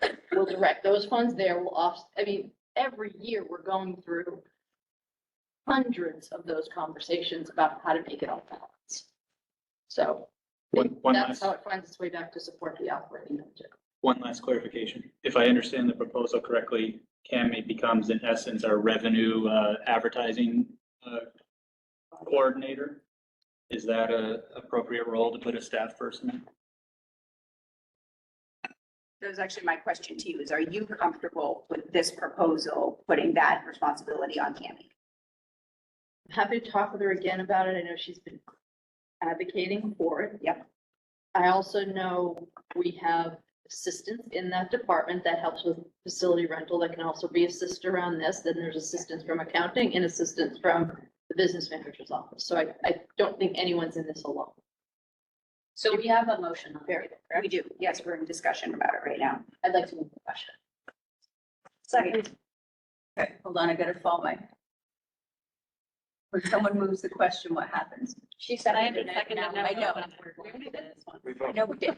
I know, but I'm wondering if no, but you can have discussion on moving the question. Should we move any discussion? No discussion on moving the question, voting on moving the question. All in favor of moving the question. So now we vote on the question. The motion on the table is to approve the proposal as presented and give Donna the authority to move forward, knowing that this project cannot go forward unless we are in compliance with town bylaw. All in favor? Any opposed? No abstain. So that's 6-1, the motion carries. Thank you for your service. Thank you. All right, thank you all. Okay. Find my right papers. Okay, we are on, did anyone come here to hear the budget discussion and adoption? So what's next? All right, we are on to fiscal year 25 budget discussion and adoption. I'm going to turn the time over to Pam to overview in one moment. Actually, yes, I'm going to turn the time. You can go one, I'm just gonna try to open that up a little bit. Pam, is this available online for people who are looking at their? It is, when I went to post it, I noticed there's been some work done on our site So it looks a little different, but everything's there. Not drastically different, just Helen, no one will notice it, but If anyone wants.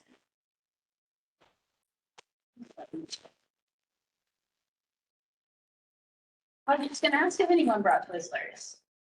Thanks, Erica.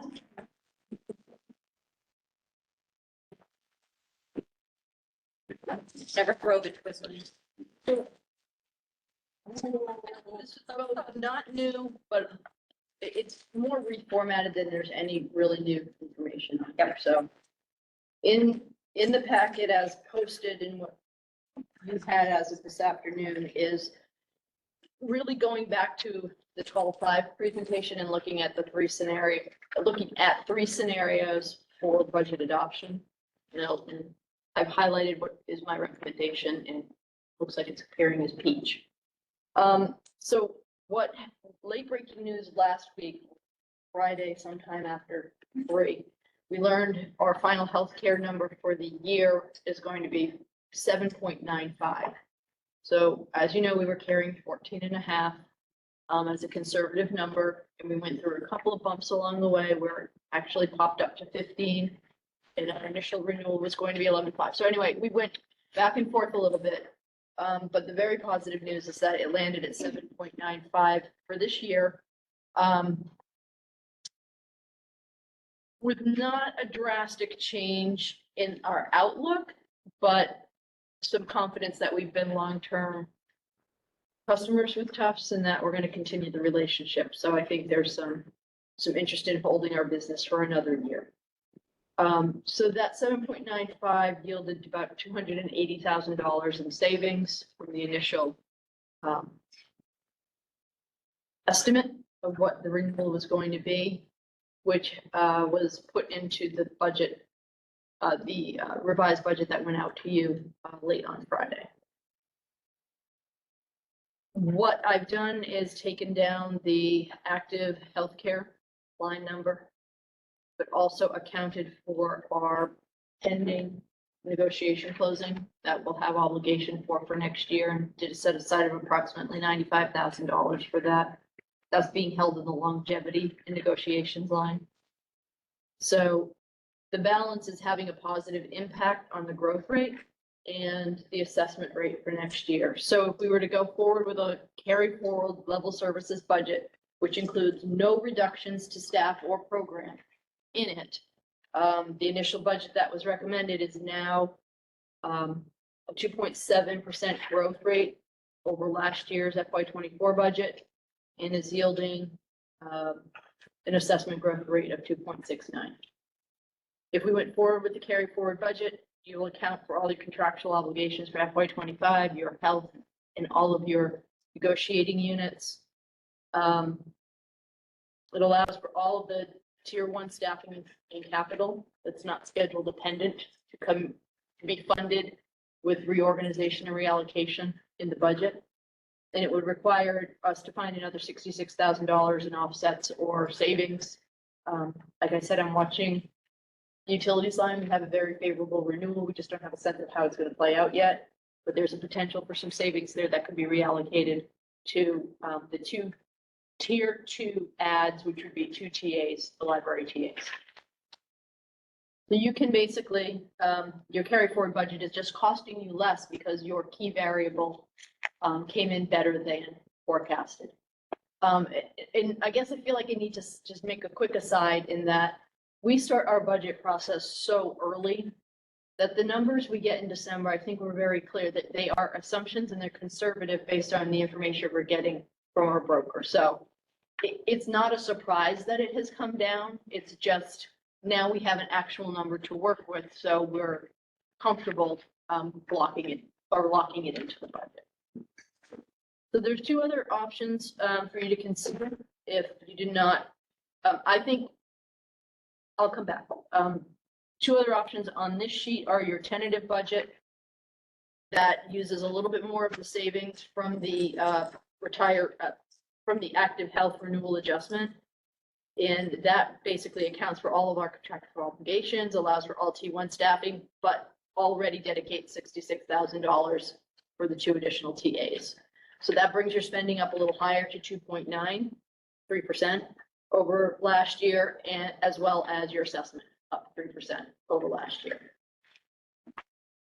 In the original budget set of budget scenarios had a 2.5% assessment cap option. That's included on here as well. The way it's achieved, again, none of these have any cuts to staff. We can achieve all T1 staffing in capital, not dependent on schedule. We would need to find another $66,000 in offsets to achieve the tier 2 add backs. However, there is no greater climb to achieve that in one scenario over the other. And what it does is it adds an additional $50,000 of E&D to lower the assessment. That's why you get a flat spending rate and an assessment decrease, because you're not cutting anything, you're just adding more revenue, which drives down the cost of towns. So there's not a lot of variation between any of these, and none of these start to look at adding back pieces from years past. The one way we were trying to achieve the add back of world language at 6th grade was through the schedule alignment, and that was a positive impact of the schedule. It wasn't necessarily the driving force behind it. It also we thought would free up some staffing to help move forward with the learning center ask from the middle school. I think that needs to be reconsidered after the decision's made about the schedule. So my recommendation at this point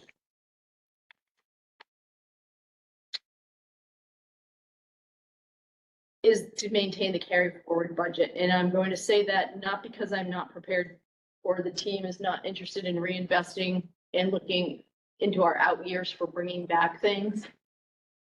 I just honestly don't, I appreciate the position you're all in, fielding all of these, we're looking at schedules, we're looking at class sizes, we're looking at all kinds of efficiencies to try to make things work.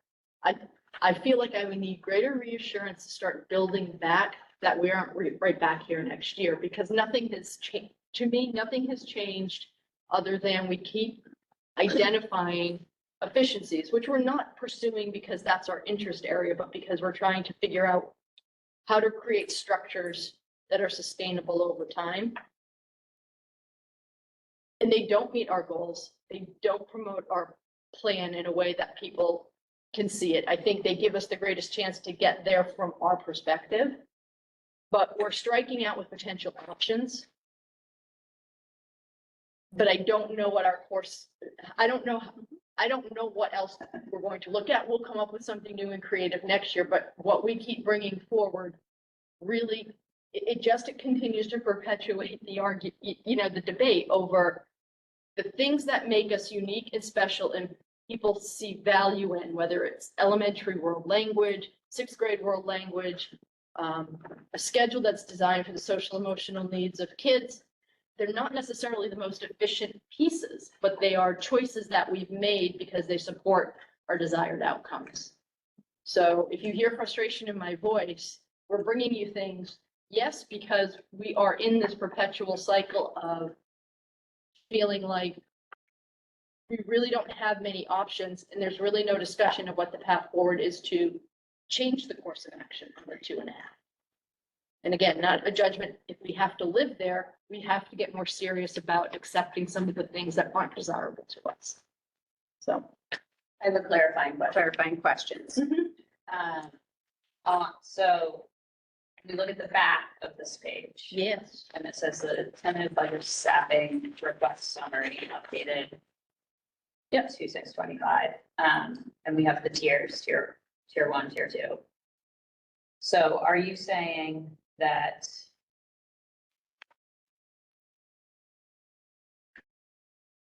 this carry forward level services budget, the one that you've highlighted in P, yep, includes all of the tier 1 staffing requests, the math interventionist, the instructional coach, the instructional coach for math. All of this. No. World It's language. also tier 1. No, world language. World language is completely dependent on the schedule. Schedule dependent. So we can accomplish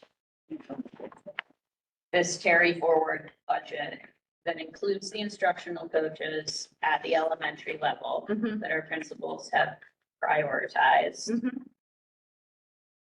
And which would hopefully be working to close some of the achievement gaps that we have heard so much about. We can accomplish staffing those positions with the budget you have proposed that comes in at 2.77. Yes, that leaves us the responsibility to come up with $60,000 or $66,000 to get the additional days.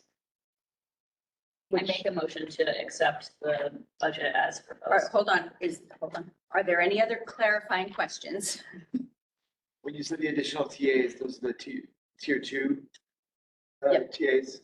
Yeah, these here cost about $66,000. Wait, In the carry forward, we have to find that money to bring those two positions on. In the option B budget. Yeah. There's $66,000 allocated to that from the reduction in healthcare. any other clarifying questions? Go ahead, Anna. So, option B, you don't need to look for money, it's already allocated and it's all in. Option A and C, you have to look for money, and the difference between A and C is C, you also need to add additional 50K from the end. Is that? Well done. Okay. Yeah, That you're is good. exactly the difference. Yes. Any other clarifying questions? So I'll ask a clarifying question. So just so I'm clear, the highest option on here is 2.99%. I'm looking in the right spot here. Okay, I'm just making sure I'm not missing something. Any other clarifying questions? Yes. So all three options are assuming tier one and tier two. It's just that some options might require looking for money. Yes. And if that money does not materialize, those positions don't materialize. Correct. So it's not guaranteed, it's tier twos. Any other clarifying questions? Okay, is there a motion? Did you have a clarifying question, Chris? Sure, just for the record, I have a clarifying question. So what is the difference in total assessment between the three options? I'm gonna try to bring it up again, it's kind of flaking out. You have it on the bottom of your sheet. No, like just, you see all the numbers and they're all very big numbers, but what's the difference between your each line and the line right below it in the second column? Like I did the math and it was About $66,000. yeah, about $66,000, right? And then, so that's all we're talking about between these two options. And then I know we didn't break it down by assessment each town, but We do, we have each option, we can go through, you've got your assessment, if you flip into your packet, you have the. So if you remember from last year, when we do the options, we don't run the full budget. You have a copy of the full budget, which is the carry forward budget that has all the school-based pages, and we'll post that as well. What you have are three different revenue pages and summary sheets from the three different budget options.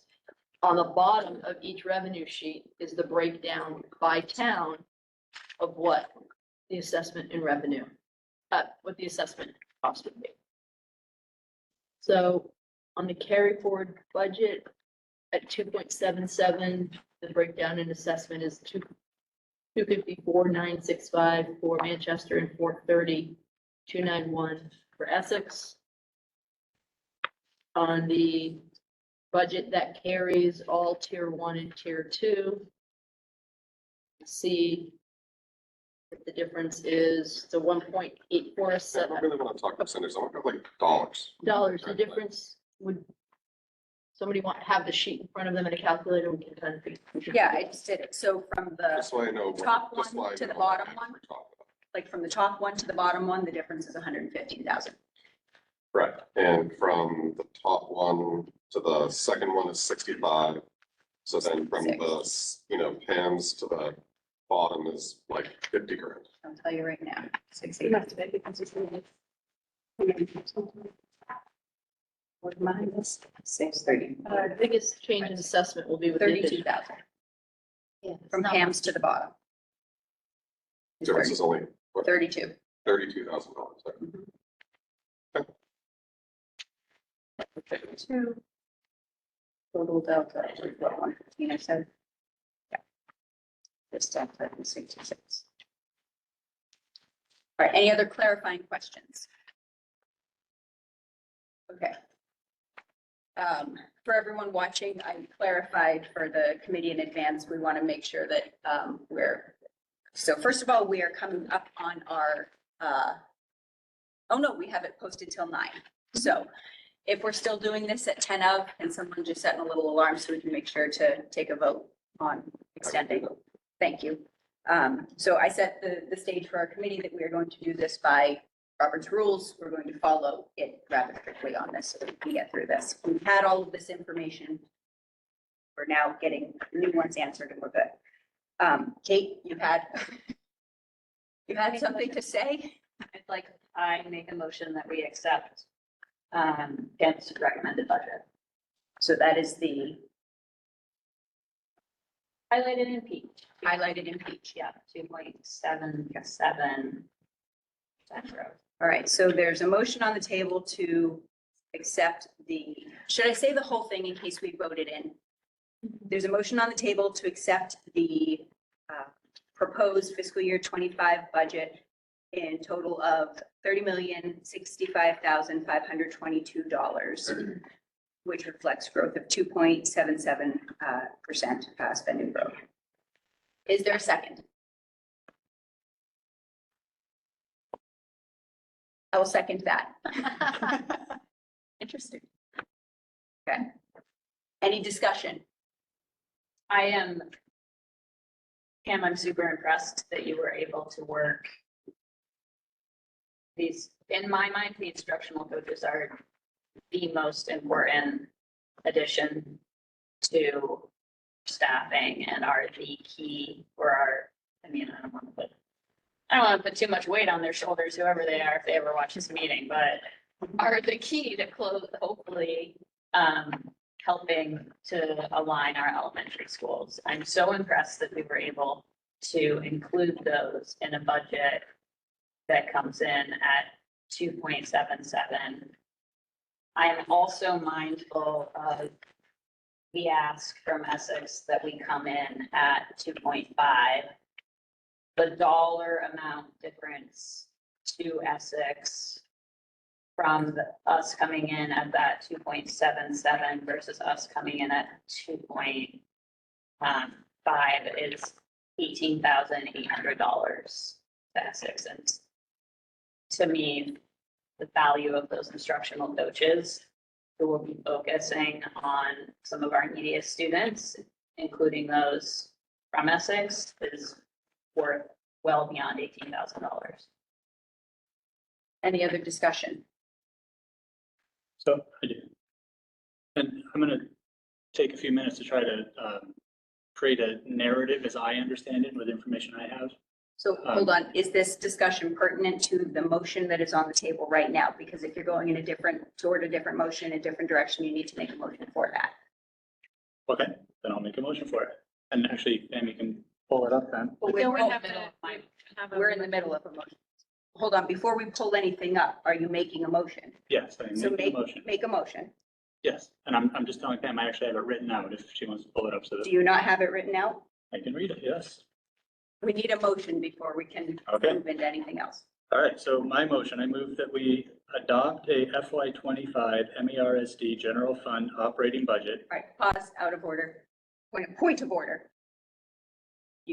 If you wish to move to a different motion entirely, then you need to make a motion to stop this conversation and go to a different one. I followed the Roberts route. He's trying to bring us to a different proposed budget conversation. Is that correct? Because right now we're discussing. So how, the question is. Do you have discussion points about, we're discussing my motion. We're discussing my motion right now. And I appreciate that. We're discussing the budget. Oh, right. Is that what you're saying? Yeah. But we're not discussing that, and that's why I was really clear about that we need to follow Robert's rules tonight. So if you want to make a different motion to discuss, then you need to say, I move to table this motion and move to a different motion. Well, then let me make, and I will make my comments about the budget, which applies to this motion, Okay, as it applies to this budget. and may lead to another different motion. Yeah, make a comment. Okay. As long as it's a comment about this budget, the motion that's on the table. Yes, it directly relates Great. to this budget or motion. Okay, So I think what Teresa's saying is this, this version of 2 point has to relate to the 2.77. So if you want to discuss Pros or cons. 2.5, Like, Those pros and cons, Pros or yeah. cons. so Pam, if you could pull up the slides while I talk here. Well, I'm not comfortable with us going into a slide presentation until we know what we're getting toward, because there's not a slide presentation regarding this budget that we're discussing right now. So we have to decide if we want to get into a different proposal. And the committee can choose. Do if you have that's any the case. points to make about, yeah, you can say that you would like to table this motion, and then you would then make a motion, discuss. I have different versions comments. of the budget. I have comments that are directly relevant to the budget, including the motion that is on the table, right? Now, Okay. usually when we do this, we ask questions, we put out ideas, some of which are playing out pros and cons of alternatives, right? So all I'm asking is that you make your comments, but I'm can't pull up a presentation about that's not different about a motions different, until we finish this of motion? different proposal. Then I won't make, You summarize what you're trying to say. Yeah. As a comment. Like, we want to know what you're trying to get at. what I'm trying to get at is some of the pros and cons and how this budget is contextualized. All right. And That so would be great. ultimately, yes, I am going to advocate that we go for the 2.5%. Okay, so your comments here are to explain why you're not in favor of the motion on the table? Sure. Okay, great, please. So could you put up the slides then, please? Somebody just tell me what to do. All right, committee, this has to be the discussion of the committee. It is irregular. We did receive the slides in advance. It is irregular for us to have a slide presentation. Nobody else was given an opportunity to create a slide presentation about this.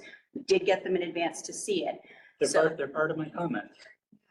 So we're going to have to decide as a committee, is there a motion on the table to allow this to take place? Can we limit the minutes? Yes, I'm going to do less than 10 minutes. Well, not anymore, but There needs to be a motion on the table as to whether we're going to go outside of our standard procedure here, which is in order to allow a slide presentation. I guess, Jake, the thing I'm struggling with is each one of us came here tonight prepared to discuss our view on this budget. yep, and that's what I'm doing. But it would not have occurred to me that I could have given a slideshow tonight or a 10-minute presentation, because my understanding of the way this committee operates would be through like a deliberative process, and a slide presentation, which I commend you for putting in the time. But it seems like it will take so much time. I mean, do we each have 10 minutes to discuss? Yes, we do. So the default, since we do not have we don't have a policy about the amount of time each person speaks. So the default by Robert's rules is 10 minutes per person. So I guess the question, and I will do this by straw poll, is it sounds like Jake would like to make his comments about this with the assistance of a slide presentation in recognition that there's a 10-minute limit. Once we hit that 10-minute limit, it will be up to the committee whether we entertain additional time toward that. So is there a motion on the table to allow this? Or no, Jake, straw can I poll. just This ask is you a straw. question? Do you think that your presentation would be better geared towards a separate motion? At this point, I have no idea. Because if that's the case, can we just finish discussing this motion? But are we going to vote on that motion before I get to? But if we do, you could ask for reconsideration. Can I say something? we're talking about the same thing. Yes, and like the motion is specifically to approve what you proposed. But I think we're all talking, so he's trying to make a comment. If the slides assist and support him to make a point, why not? So that's what I'm asking. The why not is because 7 people could have come prepared with slide presentations, and that wasn't the thing that we did, because it's not something So we. let's set a new norm. Well, I think that we're gonna have to talk about our norms after this meeting. So the question is by straw poll, is this, it's not me making a decision here. I'm simply trying to follow the protocol and process that I've been trained under. So the question is, do we wish to engage? So you know, it's a 10 minutes to allow, Can we make it 5? We spent 10 minutes talking about this. do we wish to allow a slide presentation to go along with comments? That's fine. Yeah, What did you have? That's nice Give on 5 the minutes. motion. Yeah, I do have comments on the motion, but I'm not gonna make them right now. So yes or no, straw poll, Yes. if you wish to Sure, entertain a yes. slide Let's presentation. go. Okay. I'm saying 5 minutes. Can you 5 do minutes. 5?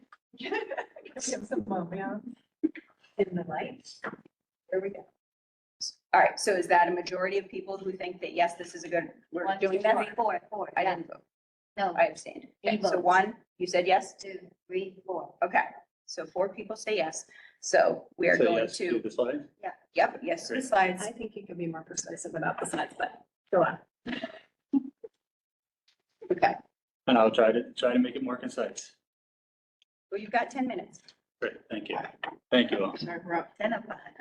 Well, at 5, So- it sounds like you're gonna start losing interest, but we've got 10. So what I'm trying to do is I'm trying to convey a narrative as I understand it relative to the budget that brings together various pieces that we've been talking about. So from a staffing perspective, if you go to the next slide, please. Since 2018, we've had 2 years where we've made substantive reductions. If you can go to the next one. I'm trying. I need, hold on a moment, please. So I'm deeply uncomfortable with that. Is there any chance, Maria, are you able to do this? I don't have this presentation. If I had it, I would. I can forward it to you. Because Pam needs to be able to be paying attention to this. So I will pause the time start so that we can get a presentation to Maria. Well, I thought I could, except we've received 50 emails in support of a can't higher sit there budget dealing today, with so all of I'm this. having trouble finding Jake's presentation. I'm just gonna use hers, don't worry. All right, she's gonna use yours. All right, we're beginning again, 8:30.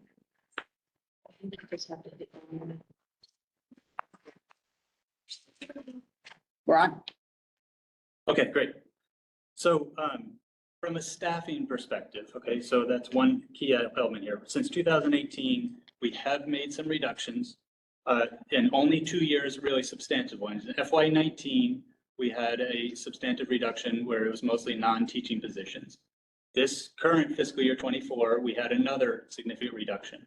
So we have not had a consistent every year staffing cuts.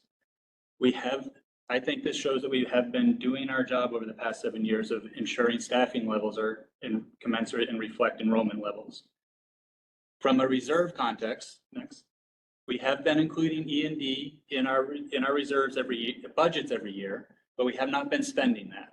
So depending on how you look at it, this is one version, and the next slide is the next version. Depending on how you look at it, we've really only spent about 500,000 out of the 1.3 prior one, 1.3 budgeted E&D. So we've budgeted 1.3, but we've spent less than half of that. And again, it depends on how you look at it, but those are the general numbers. And then if you look at capital reserves over the past several years, we have indeed been spending this down a little bit, and we have plans to spend it down quite a bit. If we spend everything that we expect to in FY24 and 25, we will have a reserve budget that's about a third of what it was several years ago. On the E&D side, if we spend everything that we have already budgeted, including whatever we propose this year, the balance is likely to be about 900,000 on E&D, about half of what it was a couple years ago. So as a budgeting mechanism, it seems relatively low risk for us to apply E&D reserves. And I think we're all on board with that to keep the town assessment numbers down. I'm going to ask that in your comments, you keep it to your opinion and don't extrapolate for the group. Sounds good. Thank you. From the perspective of our town partners, if you go to the next one, we are in a tough position this year of having to decide on this year's budget with no sense of a long-term plan, either in regards to future budget targets, the plan for future correction or override requests, or how capital for EES requests are likely to pay out. In my opinion, I think we need to do everything we can to avoid a super town meeting this year. If we get to that point, I think we will have ruined an opportunity for a correction in the next several years, which we absolutely need and which I think we are trying to work toward. We do not currently have the support of the Essex town leaders for a correction this year, nor have any of us been working to prepare for either community for that. I do appreciate the recent FinCom acknowledgement that Essex has avoided an operational override for almost 20 years, which is very unusual. And due to very conservative management by the town and this school committee for years now, as well as unique revenue sources. It's also clear that Essex has supported MERSD over the years with significant contributions in 2000, 2005, and 2015, even though it wasn't an override, and for the middle, high school, and memorial buildings. That cycle of corrections for operating expenses every 5 to 10 years is typical for most towns. And I'm appreciative the FinCom recognizes that we're likely getting to that point again. I also hear and appreciate that town leaders, if you go to the next slide, that town leaders need to feel confident, thank you, need to feel confident that our programming and budgets are grounded in best practice and comparable to other districts. And we've already spoke to this already. From my perspective, it's important to do this because it helps us to answer the question that's floating around about the nice to haves and the need to haves, particularly for a public school and our student enrollment. And finally, from an educational perspective, you can please go to the next slide. We do have a well-established, and I'm not going to read all that, don't worry, comprehensive educational program, inclusive core programming complemented with student services and exploratories and electives. We have been talking about the schedule change, but that is the only change we've been considering this year. We have not been talking about substantive program cuts this year. If you look at a couple of the indicative numbers, if you can go to the next one, please. We have currently our largest class sizes are at elementary school and our smallest at high school. That's in part a reflection of teacher reductions at elementary grades following the bubble moving through there. We are, as talked about earlier, in discussions about high school class size now that the bubble has left this building. And part of that conversation is driven by a question about how much choice is reasonable and appropriate for a public high school of our size. Again, we're not talking about substantive program cuts here. Next slide, please. We also have several district goals and initiatives, particularly around authentic learning, which includes trying to improve and drive our arts programming, SEL, and school culture. Next slide, please. We do have a population of students, and these are graphs of Next Gen MCAS, all grades tested, where the red is high need students and the yellow is student with disabilities and the blue is all students. Those high need and student with disability populations have not been performing at the levels that we've hoped. And it's not just a COVID issue. These have been issue for years. And I know our educators have been working hard over the years because we've been working to implement, if you go to the next slide, please. We've been working to implement a number of supportive services to support them, including SEL, counseling, and tiered instruction. So this below out of the graph there is the state version of the tiered instruction, right?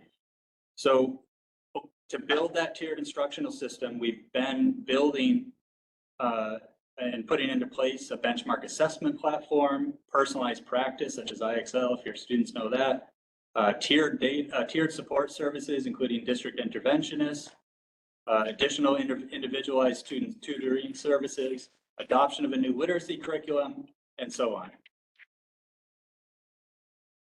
I appreciate that this year's recommendations, if you go to the next slide, these support service positions are meant to strengthen that system and I very much support that. It also recognizes through the coaches that we still have work to do on core instruction to help teachers differentiate that tier 1 instruction of what's going on in the classroom. And that's why those positions are so important. The other therapists and ACE teacher and teaching assistant there are also for that system.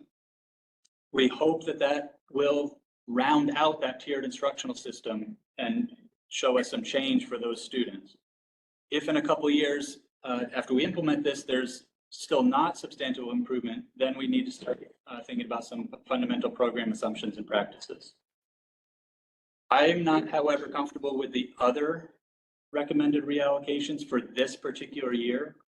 I am very supportive of an active and purposeful library program, but not comfortable before we engage in the study group that Pam has proposed to understand what is the role of the library and librarians in our program.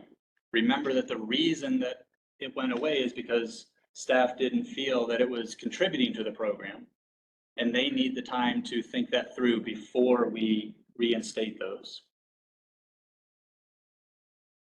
So what I would advocate for and recommend, if you go to the next slide, is setting the assessment at the local assessment at 2.5, assuming we keep state aid and other revenue as it was presented as of a couple hours ago. That would give us a expense budget of $30,017,000, which is the 2.5% version. Thank you. Thank you. And you kept it under 10 minutes by 1 minute, and I appreciate that. Thank you. Thank you. I just want to be very clear.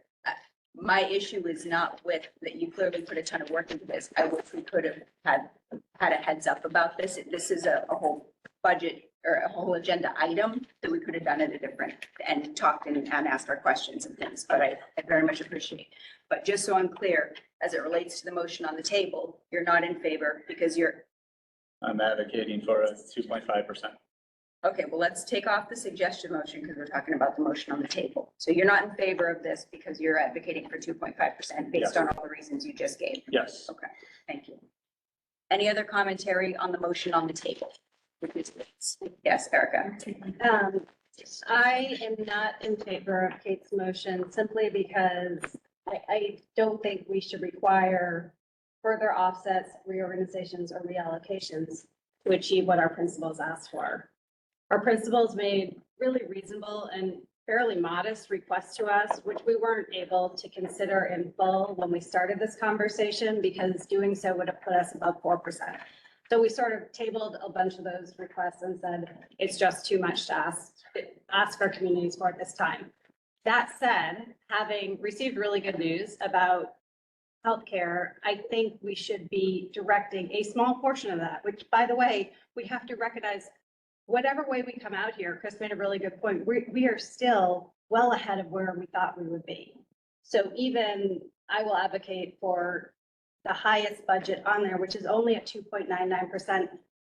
Let's reflect on where other communities on the North Shore are. Gloucester's at 10%, Ipswich is at 9%, Boxford is at 9%. Oxford's at 6. We have Amesbury at 9, Whittier I at 7. knew I should have looked at my Got notes. 'em. Beverly Ipswich is, here. I actually had them written down. I just wasn't looking. Here I go again. Ipswich is at 10.6, Pentucket's at 4, Gloucester's at 10, Beverly's at 9, Boxford's at 6.3. I'm not suggesting that we should therefore match growth at that rate. I am saying we've done a really good job, or not we, our administration has done a good job of controlling costs, and I don't think we should make them dig for this extra money. I don't think we can budget to a particular town's request. I do think we can work hard to look for efficiencies where they exist, and I do think we have. And Pam has listened to me for the last year, ask every question frontwards and backwards, and far more emails than she would ever like to make sure I understood this budget and to make sure that we were doing what we could to find efficiencies. And I really feel convinced that we have. We are finding the efficiencies, but now we really need to be looking at our budget from the perspective of supporting our students. As far as I'm concerned, this doesn't go quite far enough. I absolutely think, while you say we should be further studying a librarian, I don't know. I mean, we're a school. I think having a TA staff our library so that middle school students can check out books. I appreciate that the middle school principal said it wasn't used frequently. I kind of think that's okay. I mean, I want to encourage students to use a library, and I think we can also have a working group to consider if there's better ways we can use it. But I think in the interim, having that presence, and I also would say that in my understanding that when high school students don't have a substitute, they often are placed in the learning commons during that block. That can be, for some high school students on an unfortunate day, that can be a few blocks of unsupervised time. It's good to have an adult in the room.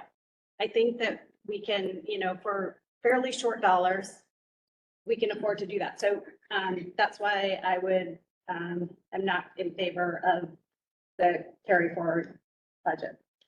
Just want to say out of the corner of my eye, I could see Joanne and Julie. There is an adult. Yes. No library. Because some of the seniors are 18, so. Yeah. So that comment, I'll just respond to that quickly. That comment comes to me from parents who maybe are under the misimpression, not middle school parents, high school parents who maybe are under the misimpression that at times students are sent here without supervision. One way or another, I still think it would be great to have. Okay. I'll give my feedback on this motion, which I seconded because I want us to be able to have the conversation. I also am not in favor of this purpose, this one. I came ready to be. I came ready to support this one primarily because I have an implicit trust in what you recommend. And if this is the budget that you recommend, that's going to carry the very most weight with me. And then I reflect on the fact that I was trained by Annie Cameron to care deeply about our reserves and to do everything we can to protect those. And in addition to that, I started thinking about, my initial ask back in December when the high water mark was 3.4 is that I want to see a level services budget come in closer to 3. And level services with those principals asks is still under 3. So for my input, I think that that's reasonable, that's predictable. And I also think that we need to get in the habit of looking at not what I would call add backs, but these are all things. There's nothing on this proposal for any other thing here that wasn't part of the contemplation of those principals asked. So there's nothing new here. I agree that we shouldn't be adding new things in because they haven't been fully studied, they haven't been fully vetted, we don't know what the long-term outcomes are going to be. But these are things that have been part of the conversation for 2 months now. And I think we need, well, this is just my comments on why I'm not in support of this particular budget, the motion on the table. I think that we need to get in the habit of doing more than the minimum. And I think that more than a minimum and still under 3% is pretty darn good. And I think that that's not only a message to our students and our teachers that we are willing to do this, it's a message to our communities that I love my town and this is absurd. If there's such a craze about 3.4, it's down, this is under 3, this is reasonable, predictable spending, and it's doing just a little bit more. I have to support that. I have to support starting to look back and knowing that last year we were entertaining a lot of cuts. This year, the direction has been with level services, and then where do we go with that? My hope is that next year, we're talking about a structured use of revenues and reserves and whatever it is to put some of those things back in that we have gotten rid of. I think we need to be on a trajectory toward that, and it's a message to all of our partners. So with that, I respectfully decline this motion. I just want to clarify, we have this budget labeled as carry forward level services. We've had a lot of conversation about what level services mean. Yep. To me, this is not a level services budget because we have added instructional coaches and Can I? Yeah. We haven't added any staff. Yep. We've reorganized staff and gotten rid of some things to invest in new things. So we've traded certain types of staff for other staff. This is very much a carry forward budget. So And that's where I'm a little nervous about. but I think that the discrepancy is, does carry forward equal level services? Because I think that we can have a carry forward budget that provides improved services, that provides superior services. I think, and that's why we started using carry forward, because level services Yes. means same amount of staff. It doesn't mean we're doing things the same. Right? So it's not what the staff were doing. We're not, I understand. I would look very closely. We are achieving staffing changes by reallocating resources in a different way. We're not adding positions to the budget. If we start adding positions to the budget, like with the additional 66,000, I'll take it in a heartbeat. But I want a commitment, we're not cutting positions next year. Right. Because I don't want to add something to turn around and cut again next year. Yeah. And to go with my viewpoint on that, I believe that's the trajectory we need to be on. And we are achieving spending growth that is reasonable. The assessment is where it is because of the reserves and the alternate revenues. Otherwise, you're looking at much higher. Yep. Any other discussion on the motion on the table?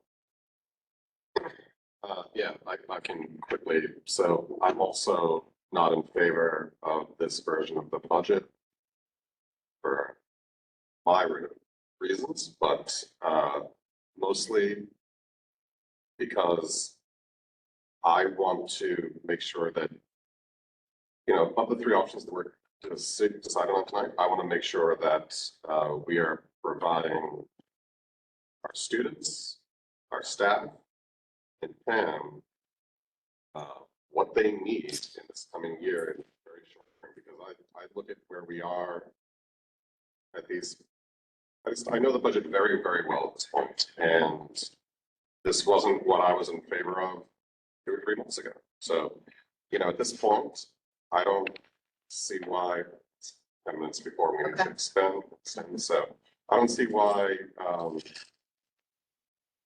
I don't see how an additional $65,000, and after the assessments to each town, it's even significantly less, when you split it up. I don't, because I very much understand the constraints that we have framed this budget in, but I don't see a reason why we should even make, those additional small cuts for things that we specifically want to add this year and need this year. And I understand that I very much appreciate your recommendation, Pam. But in this case, I do have to disagree. Understood. Can I ask a question? So I get that why you recommend this is because you don't want to add things and then the next year we have to cut it. Because we're in this cycle without a solid plan, we don't know what's going to happen next year. I totally get it. Can I ask you, so if you recommend this plan A, do you think that this is for the best interest of the students? Because it provides stability. Yes. I think it's the best we can do, what we have and know at this moment in time. Are you asking that plan provides better stability over the higher plan? Is that what you're asking? So that's the question I have. No, for the best for the students, for whatever reason, why she's proposing this. But I think she's saying relative to the other options. I mean, I think the $66,000, I'll leave it to you guys to decide whether it's of value, whether it is respect. I think there's a lot of things that we're trying to accomplish with the budget. Having the extra $66,000 and not having to hunt for it is a big help.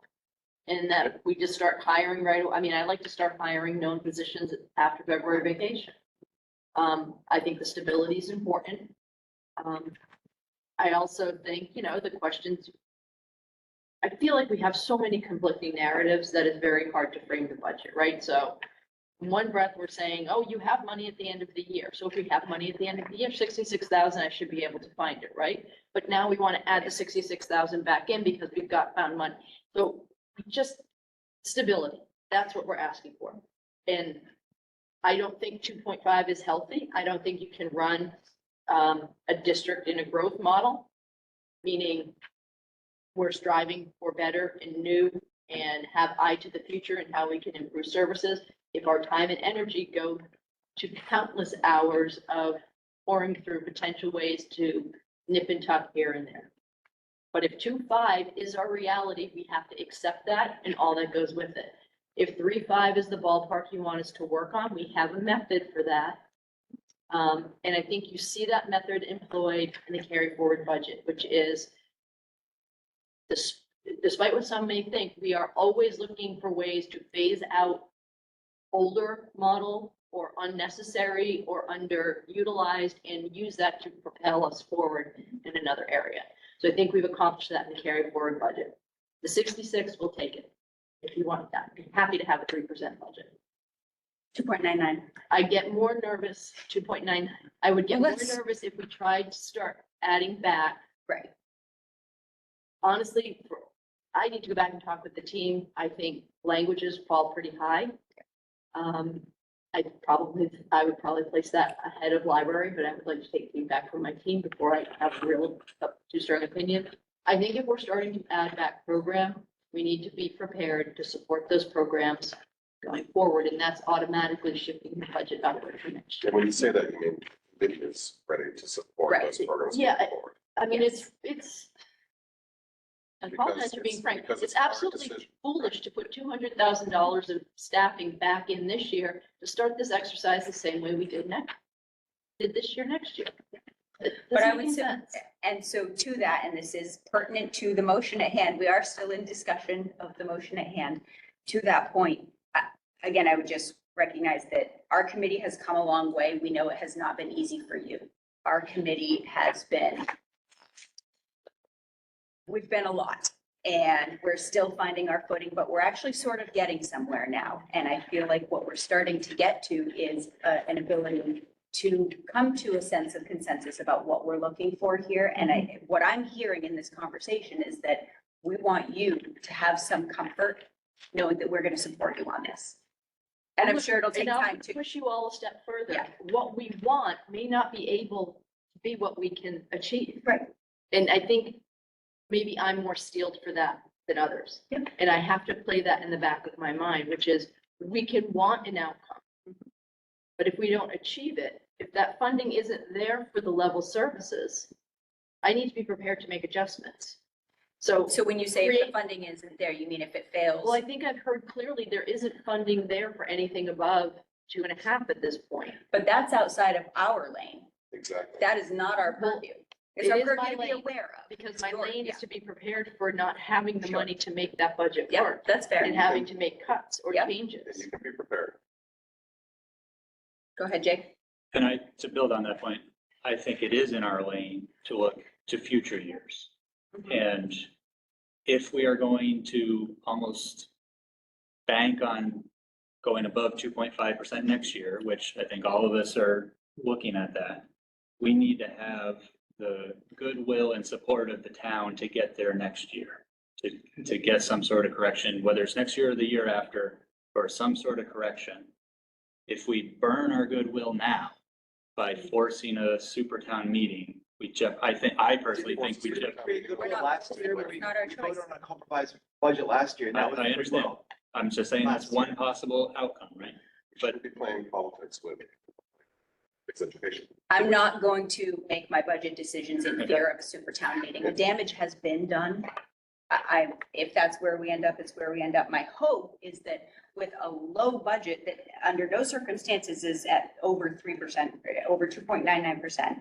My hope is that our town partners can take a look at that, recognize that it's reasonable, and that we've been talking about 3.4 for 2 months and have planned for this a little bit, but that's not my job to choose. And I cannot make these decisions I'm not afraid of a super town meeting. I'm just not. It's going to give us a direction either way if that's where we end up. I hope we don't have to for the timing, but I will not lead in The fear of that. difference in the monetary difference between the 2.5% budget and the 9% assessment that's on the table, the monetary difference to the town of Essex is $18,000. I find it extremely far-fetched to think that we would end up at a super town meeting over $18,000. I don't even think that we would end up at an override at $18,000. We just ended the year with $2.4 million in free cash. We still have $750,000 Point is, that's still out of our, of it. still out of our purview though. But to look Right, at but it, I'm saying that this is what our town leaders would be considering, is $18,000 worth. And we could give them a solid budget that we believe is the best budget for the regional school district to consider. I move the question. Is there a second? Second. Okay, friends, we have to keep conversation at the table. I'm sorry. Please.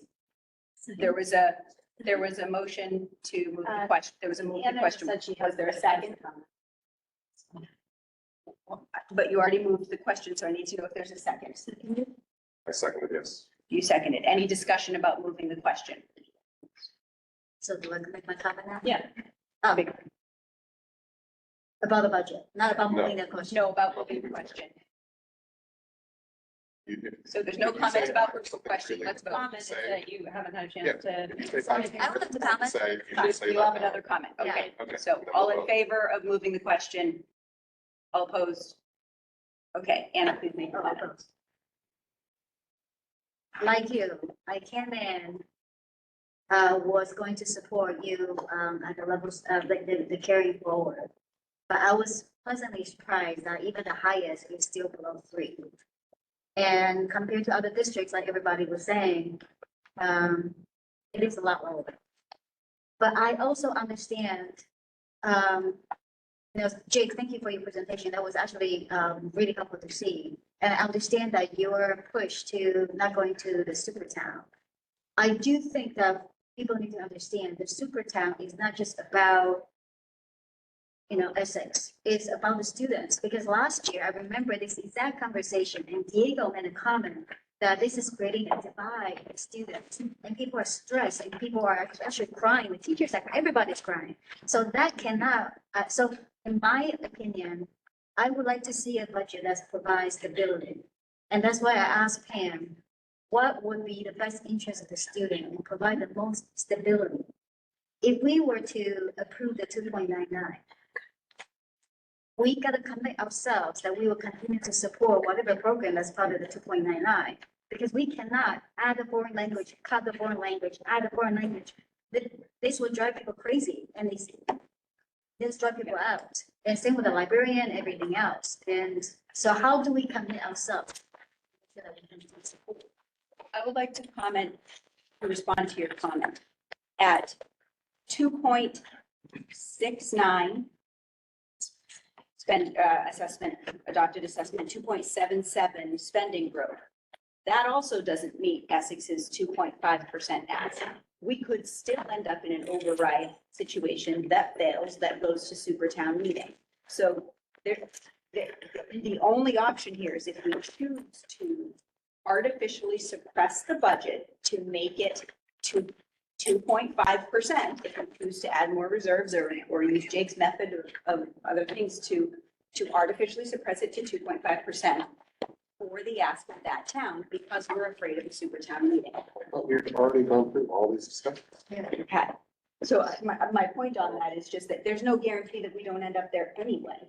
I'm not talking about the super town. What I'm talking about is the stability. So super town is part of stability, and also to add and delete whatever program that we have every year is also lack of stability. Not having the long-term plan is also lack of So we stability. should start How I see it, report from our committee. We've averaged 3.5% growth for what, the last 10 to 15 years? That's for below. But that's the average though, Roughly, right? okay, Yeah. well, this year we're under 3. Okay, so next year it's 3.3, it's still within the ballpark. We came into this at 3.4%, now we're at 2.99. I think that's a great result. So I agree. it is stability, it's not like we're trying to vote on something that's, +5. or, you know what I mean? So, I think what Pam's concern is based on the history, it's hard to say that. Well, but again, she's trying to message that to us.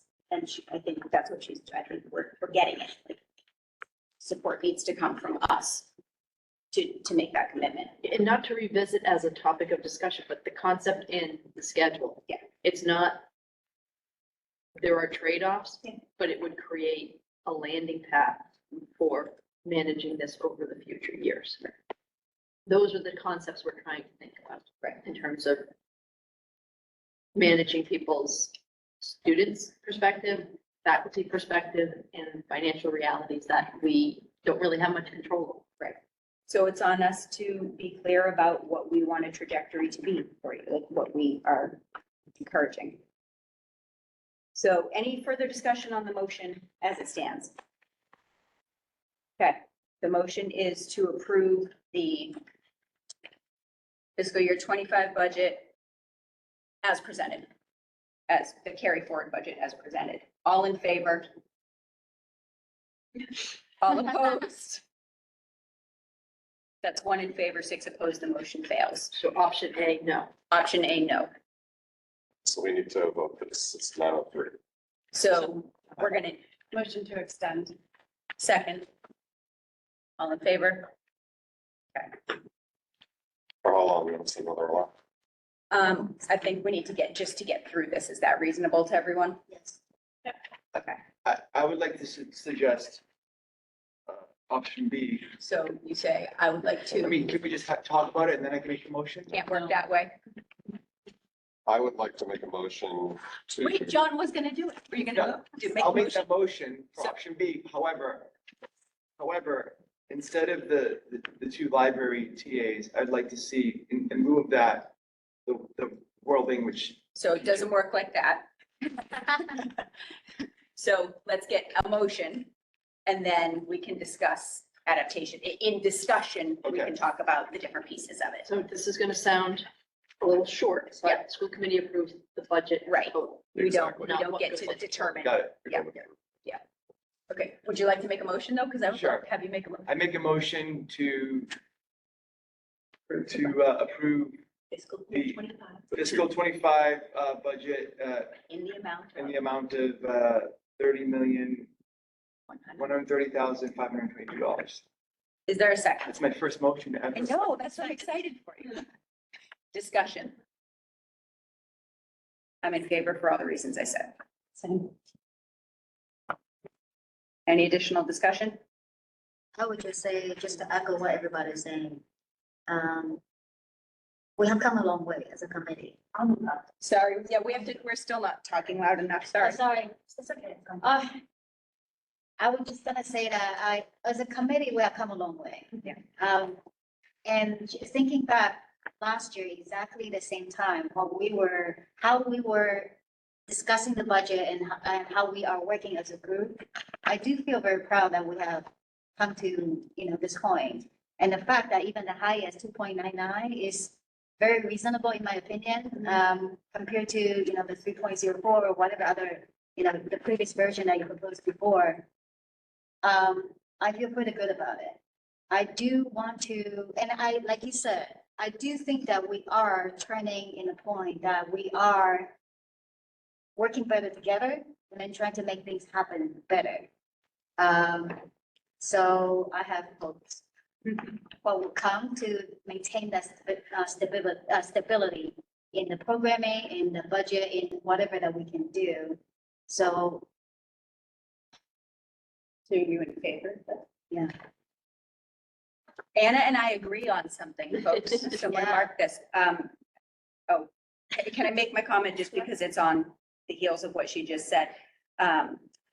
Related to that, I also would like to recognize that I mean it when I say we need to be on a path toward up. But also there's a limit. And the original 3.5 target that beyond, 3.5 or 4 is where the model starts to break. I recognize that this is an apportionment problem right now. My concern is that I don't think we are in a position any longer to continue to degrade the school district in an effort to fix that for one town. And I will remain with that opinion should the tide shift and it ends up with the other town. But to give some level of hope, there are things we're trying to do to work toward other ways of fixing this. Yes, it's controversial, but there are people who would like us to take a closer look at the apportionment formula and see if there's something that can be done there. So we're undertaking, well, we're going to present and hope to undertake a learning exercise of what other districts do in a review. There's definitely conversation between town leaders. I've had some conversations as well that people would support that. Again, I think an operational review of our towns as well as our, as how it works. I'm just letting you know that there are ways moving forward that don't involve cutting this. Yes, but I'm saying this because this is part of my reason for supporting this, that's not the only way to address the town's concerns. So for that reason, I am in support of the motion on the table. Anyone? Any further discussion? Jake, then Erica, then Chris. Erica goes up first. Please, Jake, Erica, Chris. Okay. So from a strategy perspective, I mean, I really feel we're setting ourselves up for putting ourselves in the same position again next year. We, in a sense, I mean, if from a strategy perspective, if we're going to ask for more than 2.5, why not go big and really push it, right? And set ourselves up for the next 5 years. I mean, if we are so close to the 2.5, and the 2.5, in my opinion, is doable without harming the program, and we set ourselves up for a reasonable correction next year. So all I'm saying is I'm completely in agreement that under 3 is awesome. That's great. We haven't engaged the public in preparing for what we're going to need to do to get that approved for this year. I disagree. That's my opinion. I fundamentally disagree on almost every part of that. That's my opinion. Erica, do you want to go ahead? Yeah.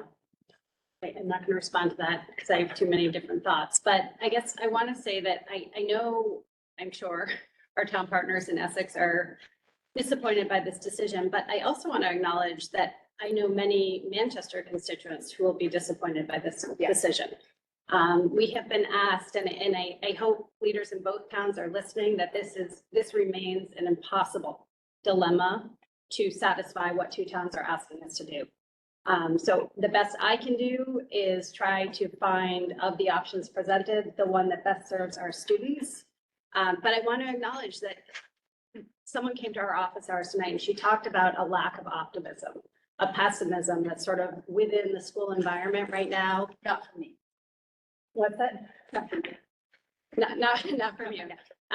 That it generally has just been discouraging to hear these budget talks, and I can recognize that and acknowledge that. And I want people to know that while we're not doing it tonight, you're being heard. The fact that the language program was cut at elementary school level is a problem and is disappointing. We hear you and we agree, or sorry, I'm just going to use that.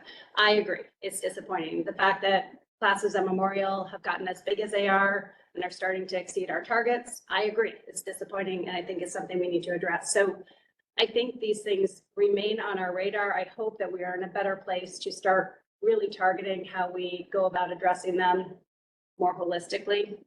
So I wish it were possible to make everybody happy in this scenario, but I think that this budget is the best we can do this year. Yeah, so in support of this budget, I just state a couple of facts too. So and just discuss a couple of things that were said tonight. So people talk about how this is a very responsible budget because surrounding towns are much higher than us. Probably the single biggest reason we are able to do this is because of our teachers. Right? It's 80% of our cost, and I don't know why we haven't discussed this more, but our teachers have put, and they're one of our main stakeholders. I'd like to remind, like, our students are a stakeholder, our teachers and staff are stakeholders that we should be considering. And all of the taxpayers and all the citizens in each of our towns are stakeholders. And we should always be considering all three of their needs when we make decisions. When it comes to those three groups, our teachers last year put a lot of skin in the game, agreeing to the contract that they did to allow us to stay within these budget parameters. Our students over the past 4 years have, in my opinion, put skin in the game in the way of losing programming. And I just want to make sure that the committee understands, that's why one of the main reasons that I support this budget, because of those facts. Those are just simply facts, and I specifically with this budget, even though it might not be, it's far from ideal, but it does at least deliver on a few things that I believe we need today. There are always pros and cons to every decision, and yes, if we're in a situation where we have to make cuts, but at least since I've been here and for long before, almost every year we've been in that situation. So I don't really see anything different from this year from that, unfortunately.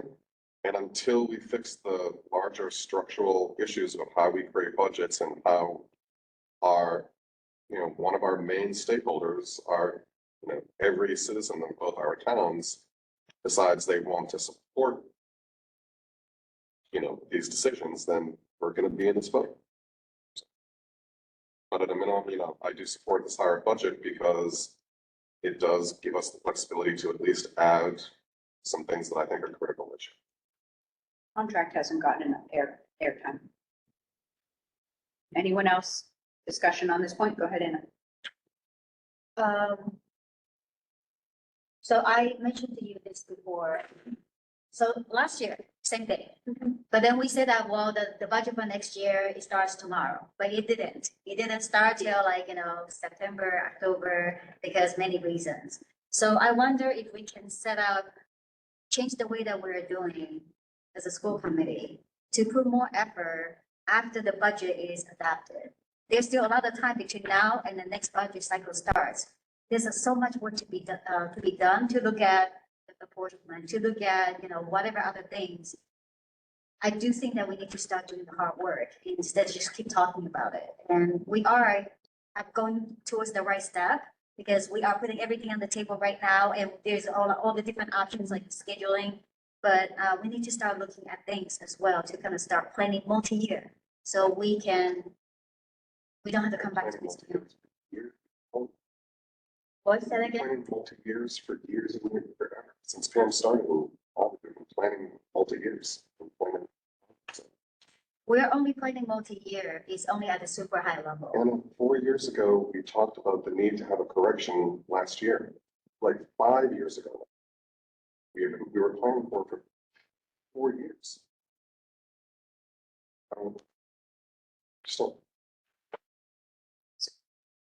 I hear what you're saying. I don't know how much physically more a group could do. I've witnessed hundreds of man hours on this, and that is not including what our paid employees do. That said, it actually did start the very next day. I don't know that it stopped ever after the second town meeting where we actually approved it. We might have taken 4th of July off and we were straight into it never ended. But what I'm hearing you say perhaps is that you want to make sure that we're attacking some of these bigger items that maybe we didn't get to this year. Well, I think, Anna, you've talked about before, we have said, we've given lip service to the fact that we'd like to figure out a plan to restore world languages. Yeah. And we keep saying it, and this is, I don't mean this, I don't think we deserve criticism for this because we have truly been working really hard to get where we're at. But that doesn't mean, like Anna says, that we shouldn't continue to talk about how we plan for the future. Like, how do we come up with a legitimate proposal that, I guess, I'm not sure really where our role is and where your role is, Pam, but how do we do something like explore the world language program and think about finding budgetary resources? That's their work. And when they're prepared to bring forward a revamped program, what we'll need from you is another $200,000 to fund it as an addition to the budget. So you take your level services at 3.4 and add 200,000, so you're going up another point. That's But the issue. We do started. do we initiate that conversation? I am actually just curious about the procedure.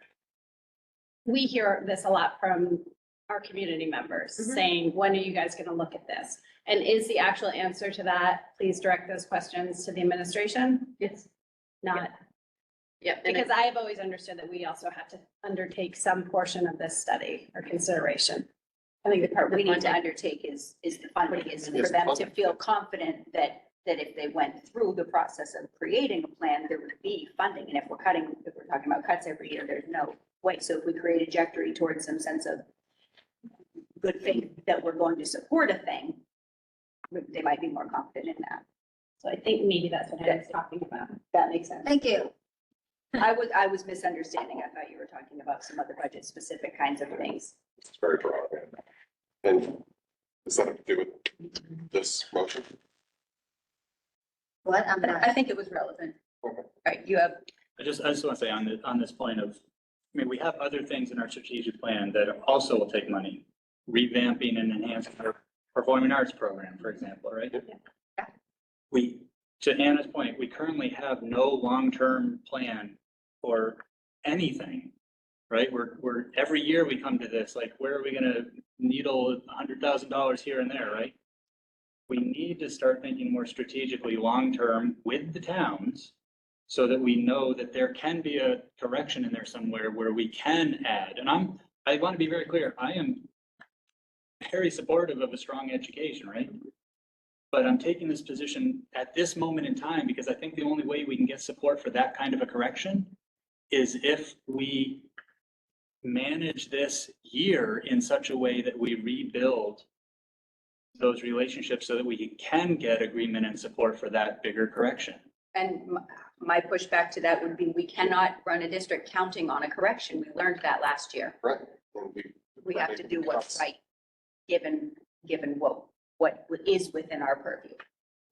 We have to keep manageable, we have to know the constraints, and then we have to balance them. I'm not arguing with that, just putting my I point. say this, and because you weren't in the committee, but I know you were involved in paying attention. We were doing that exact same thing for, 4 years in anticipation of last year.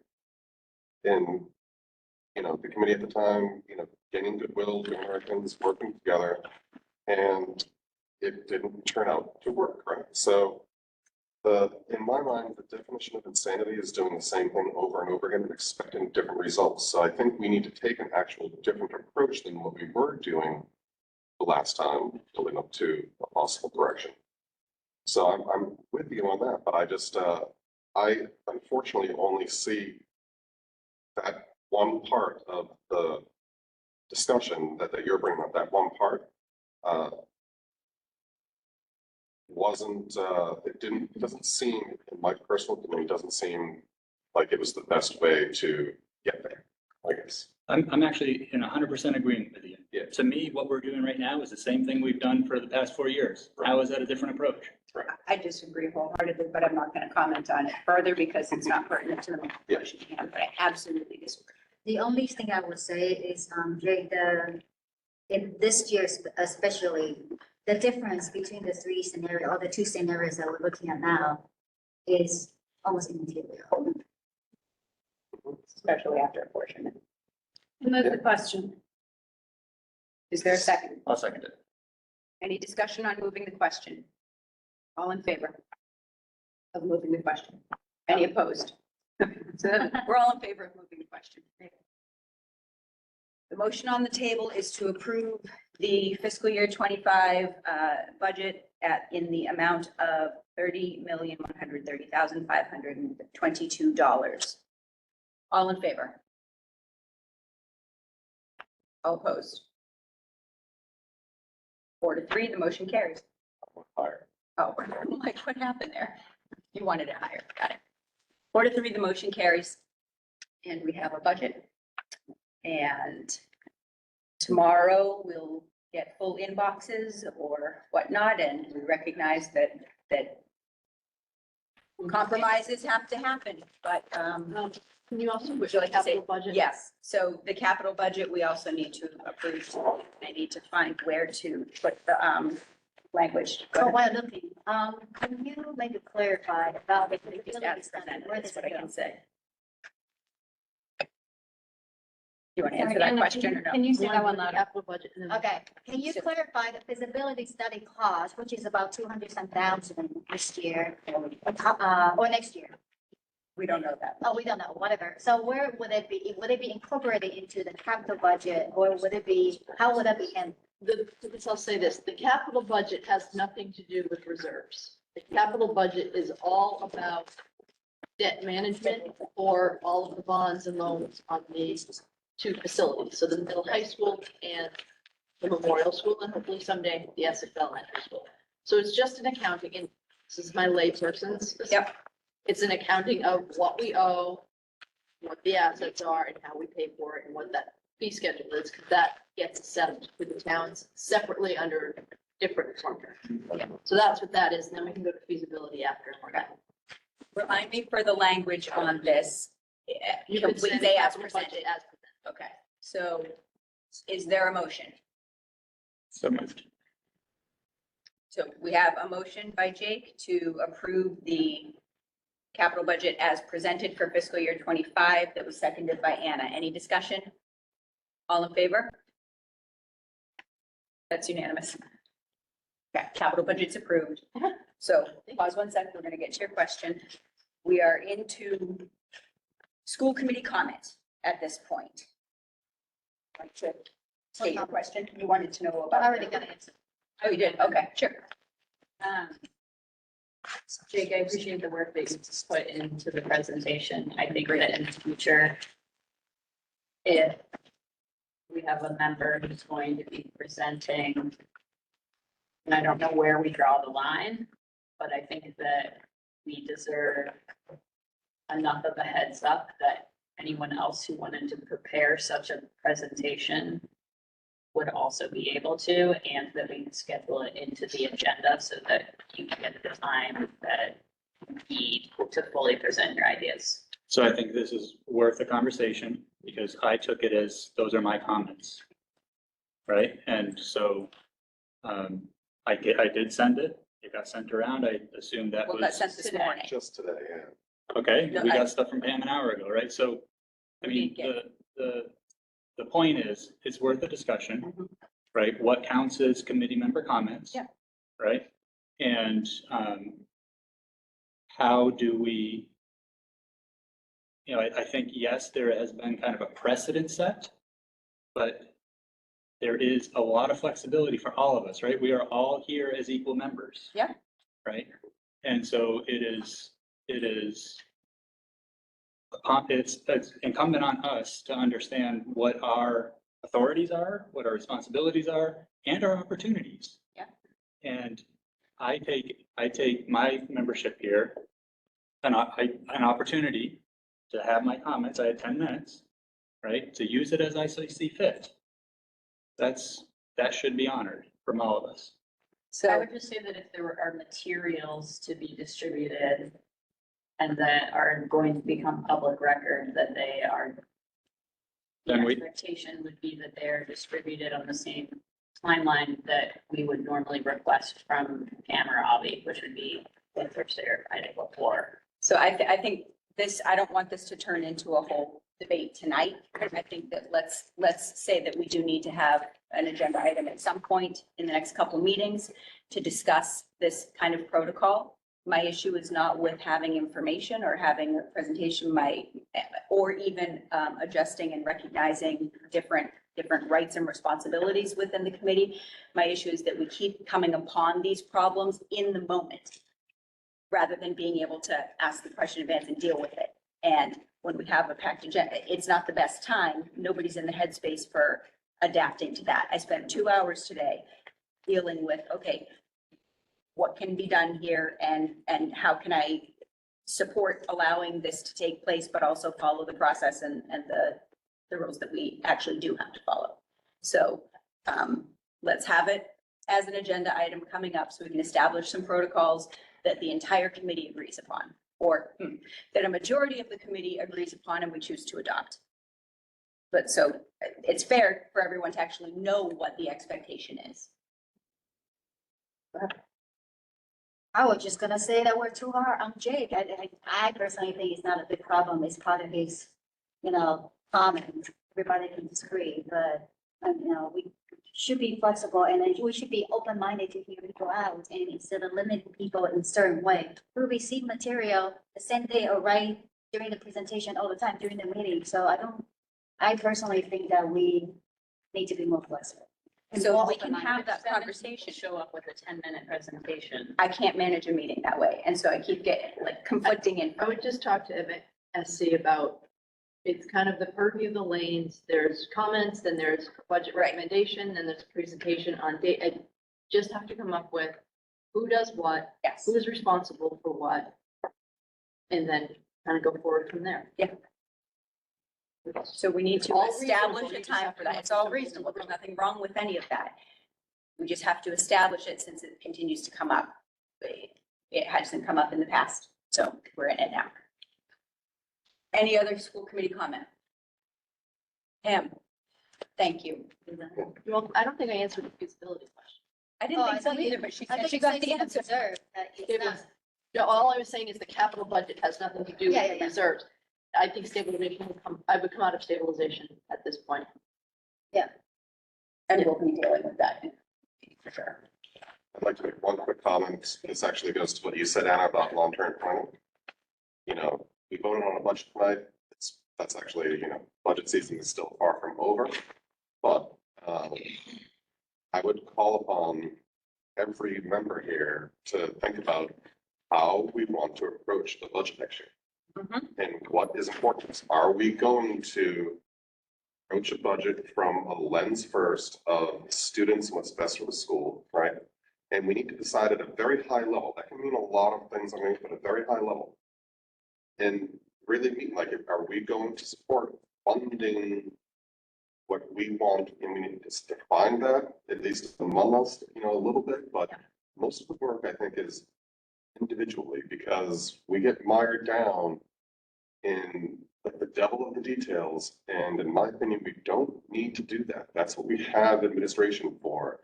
Our job is not to determine if there should be a librarian or not. Our job is to vote on a total dollar amount for a budget and what that represents for the administration to be able to accomplish. Then we have a little bit of influence and maybe input on those goals, but that's not our decision. So at a very high level, next one, well, maybe it is, maybe it's not, but anyways, that would be my suggestion. If we want this to actually move in a strategic direction, we need to start thinking strategically and not spending 100 hours, talking about the details. So that's just my 2 cents. Any other comment? Motion to adjourn. Second. Any discussion? All in favor? That is unanimous. Thank you all. Nobody's jumping with excitement.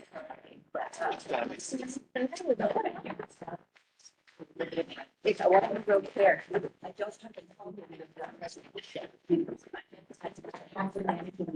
you could give me that. I think by sending it this morning.